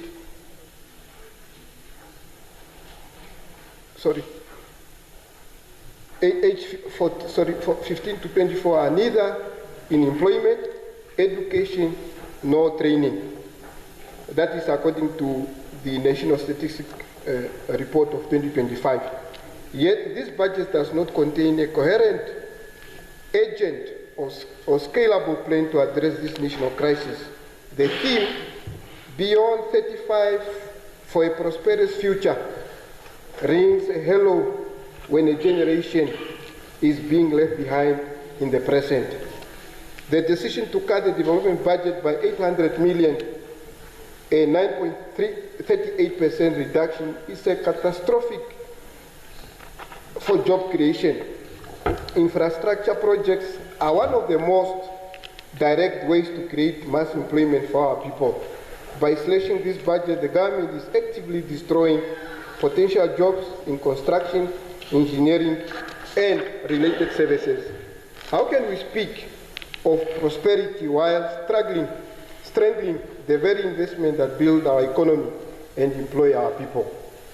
According to Cyrus Namibia's budget commentary, development spending is only 4.6% of GDP in the financial year of 2025 and 2026, up from 4.2% the year before. This is modest. This is so modest that cutting any portion of it amounts to choosing fewer employment opportunities. If we can even look at the issue of the Youth National Development Fund, where only 42 projects funded nationwide. This is a mere drop in the ocean, and you agree with me. This initiative, while well-intentioned, is not a substitute for a national jobs strategy. It is a small-scale pilot program when we need a national emergency response. The 40% of young people without work need more than a handful of grants. They need comprehensive plan for mass employment. When we overlay this against the NETT figure of 41.9%, the gap between intent and skill becomes stark. the government has allocated 301 million to youth programs, including 117 million for the National Youth Service and 334 million for the National Youth Council, representing a 46% increase from last year. Yet, the scale remains inadequate for a crisis of this magnitude. Honourable Speaker, honourable members, while we commend the broader objectives of the 2025-2026 budget, I must express our profound disappointment at its failure to strategically and specifically target the low-hanging fruit within our tourism sector. For example, the budget speaks in generalities, while the tourism industry offers a clear, actionable path to the job creation and economic diversification we desperately need. We have a master plan aiming for 80,000 jobs, projection of 4.6 billion in revenue. Yet the budget lacks the surgical precision to make this a reality. It is a missed opportunity that this bill does not contain a dedicated allocation to kickstart the spatial development master plan in regions like Kavango, Kunene, Karas, and Zambezi region. We are funding marketing to bring tourists in, but we have not concurrently funded the streamlining of our visa processes, which remains a known barrier. Furthermore, where is the support for our community conservancies, which are ready to offer unique cultural experiences and create rural jobs? Because we need jobs. For the budget to be a true catalyst, I urge a revision that includes specific line items for a regional development fund, visa modernization. I'm glad the President was reading our mind that she announced last week, Friday or Thursday, that you are looking into the visa. Quite important, but we need a plan, a very serious plan, and not just political rhetoric. And direct support for community-based tourism enterprises. With this, let us also move beyond general statements and make the targeted investment that will pluck the low-hanging fruit for the benefit of all Namibians, short, tall, green, yellow. Honourable Speaker, while I acknowledge the 9.93% overall increase in the budget for the Ministry of Environment, Forestry and Tourism, I must express profound concern that this allocation in its current form fails to adequately address the crisis at our flagship tourism entity called Namibia Wildlife Resort. It's a dead horse. The budget funds infrastructure and conservation, yet it lacks a specific targeted intervention to rescue NWR from its systematic governance collapse and operational decay. We are in a golden era of tourism recovery, with 4.6 billion in revenue. Yet, NWR is not only failing to grab these opportunities, but it's actively damaging our national brand with environmental violation and governance scandals. The recent 1.5 million settlement paid to a former managing director due to a procedural breach by the board is a textbook example of fruitless and wasteful expenditure stemming directly from poor governance. Furthermore, reports of raw sewage being pumped into the Fish River at the Ice Resort and chronic waste management failure across 7 lodges are unacceptable. This is not just an operational failure, it is a betrayal of our national commitment to ecotourism and sustainability, which in the end can create serious opportunity for our people. The increase in debt service costs to 14.3 billion, now consuming a crippling 16.1% of our government revenue, is deeply alarming. Every dollar spent on interest is a dollar to spend on building schools, funding youth entrepreneurship, or creating public works program. This is not just a fiscal number. It represents a massive opportunity cost for job creation paid for by the taxes of the very people who are being denied opportunities. Namibian government data show that the debt to GDP ratio stands at about 62%, with interest payment projected to be 14.8% of the revenue in the financial year of 2025-2026. Quite worrisome. Honorable Speaker, honorable members, representative of the people of Namibia, we are a nation blessed with vast land and perennial rivers, yet we remain perilously dependent on the goodwill and harvest of other nations. We imagine we get potatoes from foreign countries when our people are dying from hunger. Potatoes. This budget is general, honorable members, must be the turning point. It must mark the end of political rhetoric and the beginning of real aggressive paradigm shift in our agricultural sector.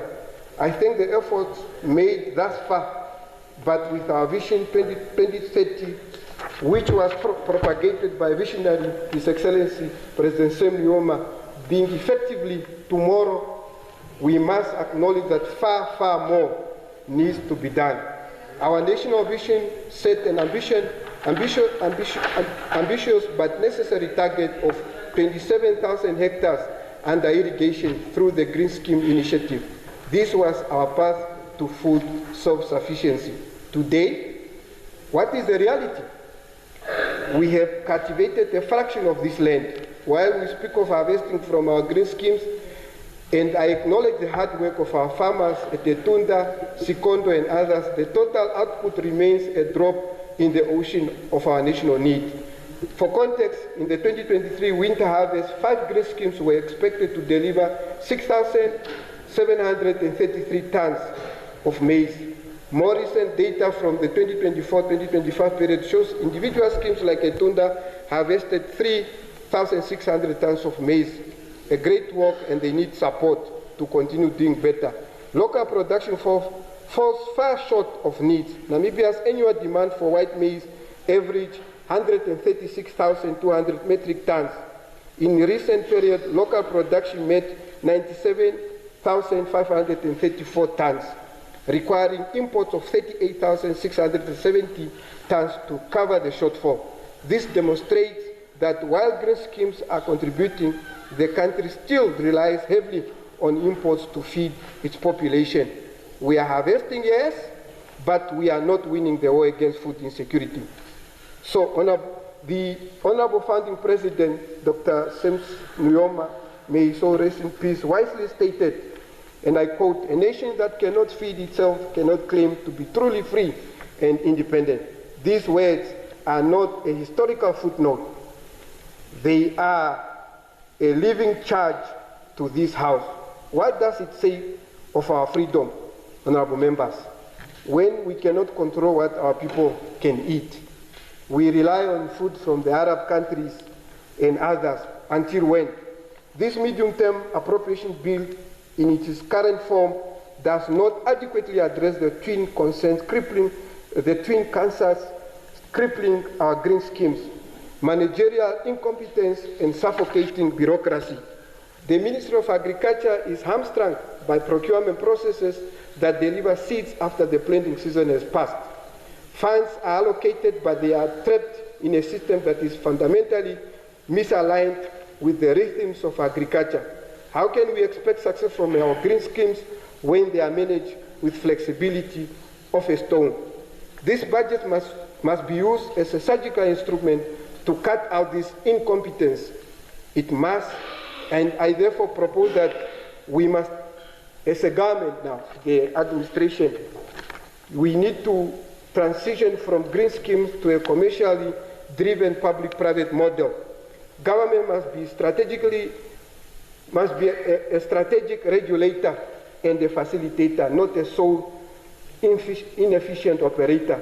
Let us bring in private sector discipline and expertise to manage this asset for productivity and profit.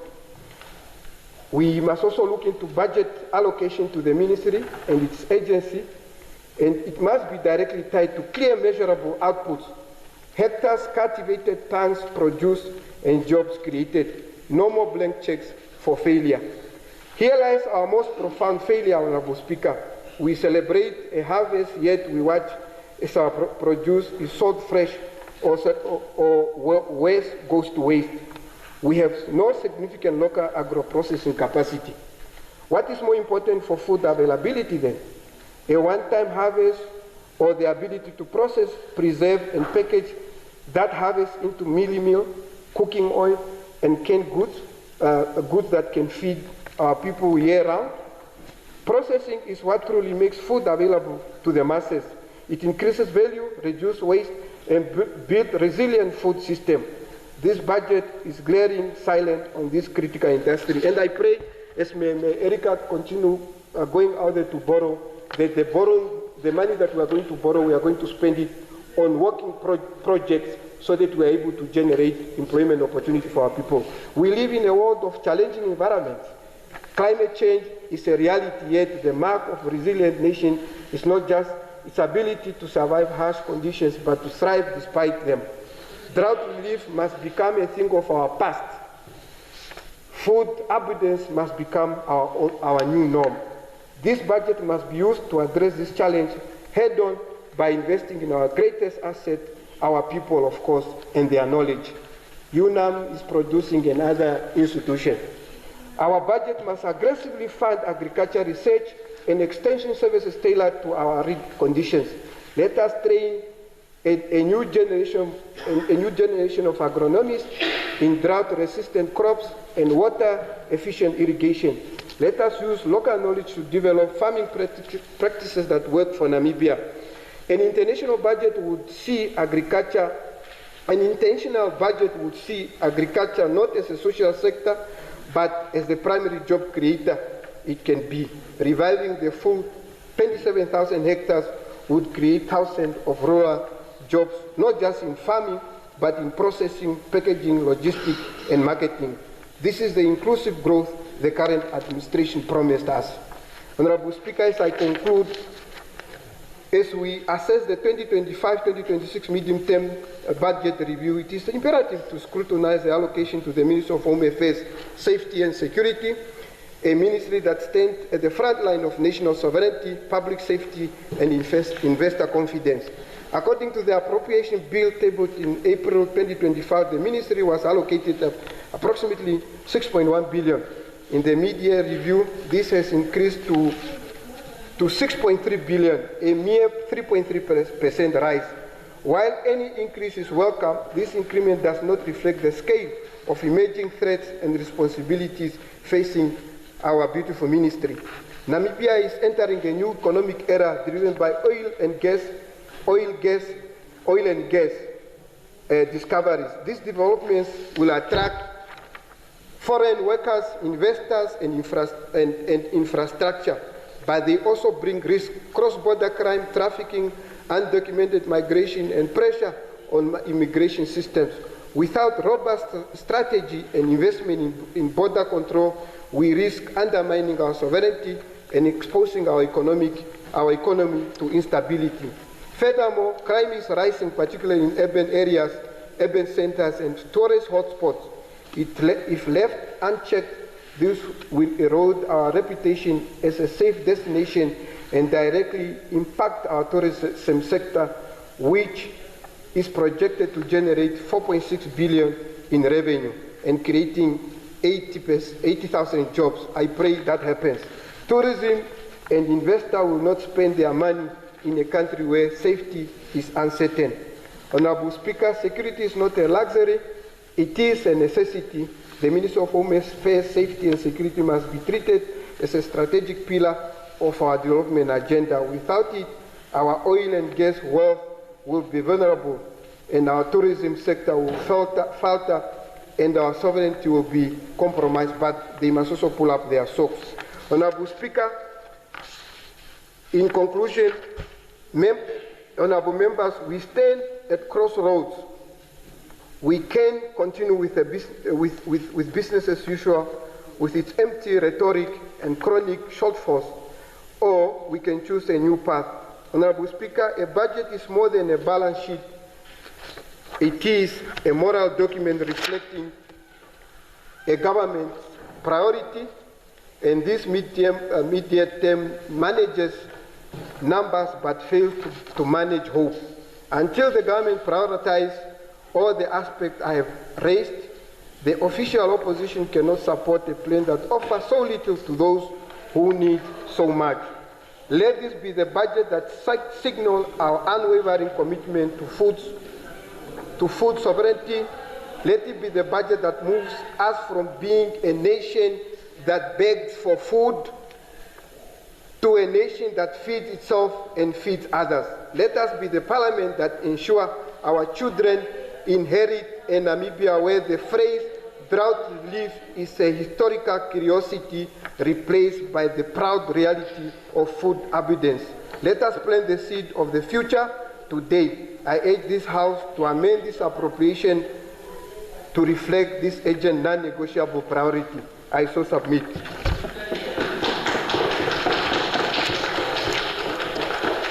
Okay. I now recognize Honorable Haikola. I commend this budget, which builds on the progress we have made so far without losing sight of the bigger picture. While I acknowledge some positives, we must have a clear plan to help with the cost of living, higher wages, electricity bills, healthcare, and less student debt. And this must be a plan to build Namibia's future with more homes, new investment in creative skills, sports, health, and education. A university education is a life-changing opportunity, but it should not leave Namibians with a lifetime of debt. I appreciate the allocation of the education sector, both basic and tertiary. The first right step towards realizing this goal is to define it clearly and specifically. Vague aspiration like free education can be difficult to track and act upon. Accordingly, transforming this free tertiary education dream into a concrete, measurable plan makes it possible to start moving forward with purpose. This allocation to the education sector is a right step toward realizing this free tertiary education dream. As regards the health sector, I implore that in every budget, including this one, we must make medicines cheaper, available, and accessible. After all, Her Excellency, President Netumbo Nandi-Ndaitwah, said back in April that Namibia can manage its health sector as well as other developmental programs without the help of USAID, which is the United States Agency for International Development. But it's also said that the Minister of Health cannot automatically absorb the former donor-funded staff members, the health assistants and the drivers into its establishment, especially those who have been serving in Oshikoto, Hangwena, and other regions. Honorable Speaker, is our economy really turning the corner, and are the things really looking up? Inflation is high. Incomes are dropping. Youth unemployment remains high, as my other honorable colleagues have alluded to. Interest rates are coming down at least, but debt is still high, and growth is not picking up momentum. On all these fronts, our economy and our budget are not in better shape than they were some months, if not years ago. Deliberate, but not exceptional. The fiscal responsibility belongs to OMAS, officers, ministries, and agencies in every corner of our country. Certainly, we have made some commendable strides, but there is more work to do. This budget must be our plan for a new generation of prosperity in a new world of uncertainty. It must be a plan to help finish the fight against inflation, against poverty, and rebuild living standards by maximizing our national advantage into the future. Indeed, and I cannot emphasize this enough, it must be a responsible budget that seeks to help with cost of living, strengthen healthcare, build more homes, invest in every stage of education, and make our economy stronger, more productive, and more resilient. Honorable members, Honorable Speaker, the global economy is volatile and unpredictable. The early 2020s have already seen a global pandemic, global inflation, and more recently, the threat of a global trade war, which means the whole world has changed as a consequence. Namibia is no exception. When trade wars disrupt global trade flows, this creates a demand shock for Namibia, which in turn lowers the global demand for our key exports, such as diamonds and metals. When global supply chains are disrupted, it creates uncertainty and negatively impacts the stability of export earnings and long-term production. Tariffs can weaken the competitiveness of key Namibian export, including beef, fish, and minerals, potentially harming export volumes and earnings. The global trade war consequences are equally felt in Namibia like elsewhere in the world. Tariffs and tensions abroad have been accompanied by storms here at home. Namibia is neither uniquely impacted nor immune from these pressures, but are we not among the best placed to navigate them? All of this means the soft landing we have been planning and preparing for is looking more and more unlikely, but there is more work to do because our people are still under pressure. The cost of living is front of mind for most Namibians and must hence be front and center in this budget. Honorable members, we recognize that the welcome improvement in overall numbers do not always immediately reflect how people are feeling and doing. While we have made some progress, many people are still struggling. Our plan to rebuild the living standard must begin with support for the cost of living and growth in wages. At the core of our economic strategy and the heat of government, there is a simple goal: to ensure more Namibians earn more and retain more of what they earn. This is the benefit of our economic plan to reduce inflation and increases wages. New plans for cost of living must be accompanied by new investment in housing. We must tackle the housing shortage from every responsible angle. We must make home ownership more affordable for young Namibians and young families in particular. A crucial part of the government's economic plan must rely on the transformational power of education. Education has the power to turn aspiration into reality. This is why we must invest in every stage of education to lay the foundation for a better and fairer system and teach and train Namibians for the jobs of the future. We must fully and fairly fund public schools to help learners to catch up, keep up and finish school. No children being taught under trees with limited or no infrastructure. Honorable Speaker, in these uncertain times, economic security and national security are increasingly intertwined, where more Namibians have a chance to contribute to and share in our economic success.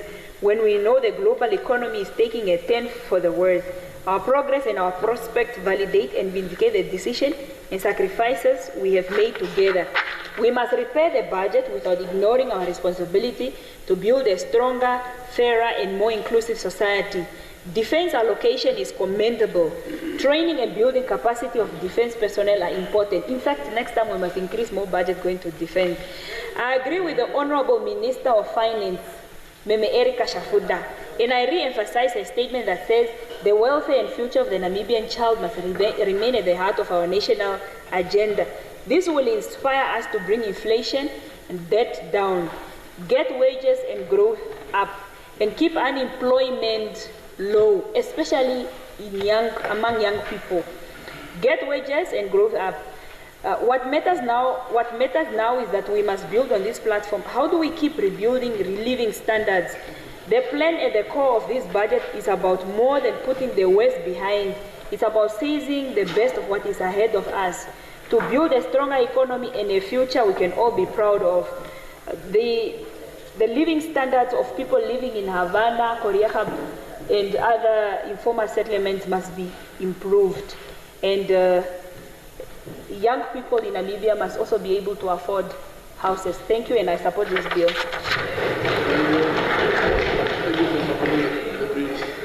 Yeah. Now, Honorable Kambala already spoke already. Huh? Come again? Okay. 1 minute, please. We are out of time.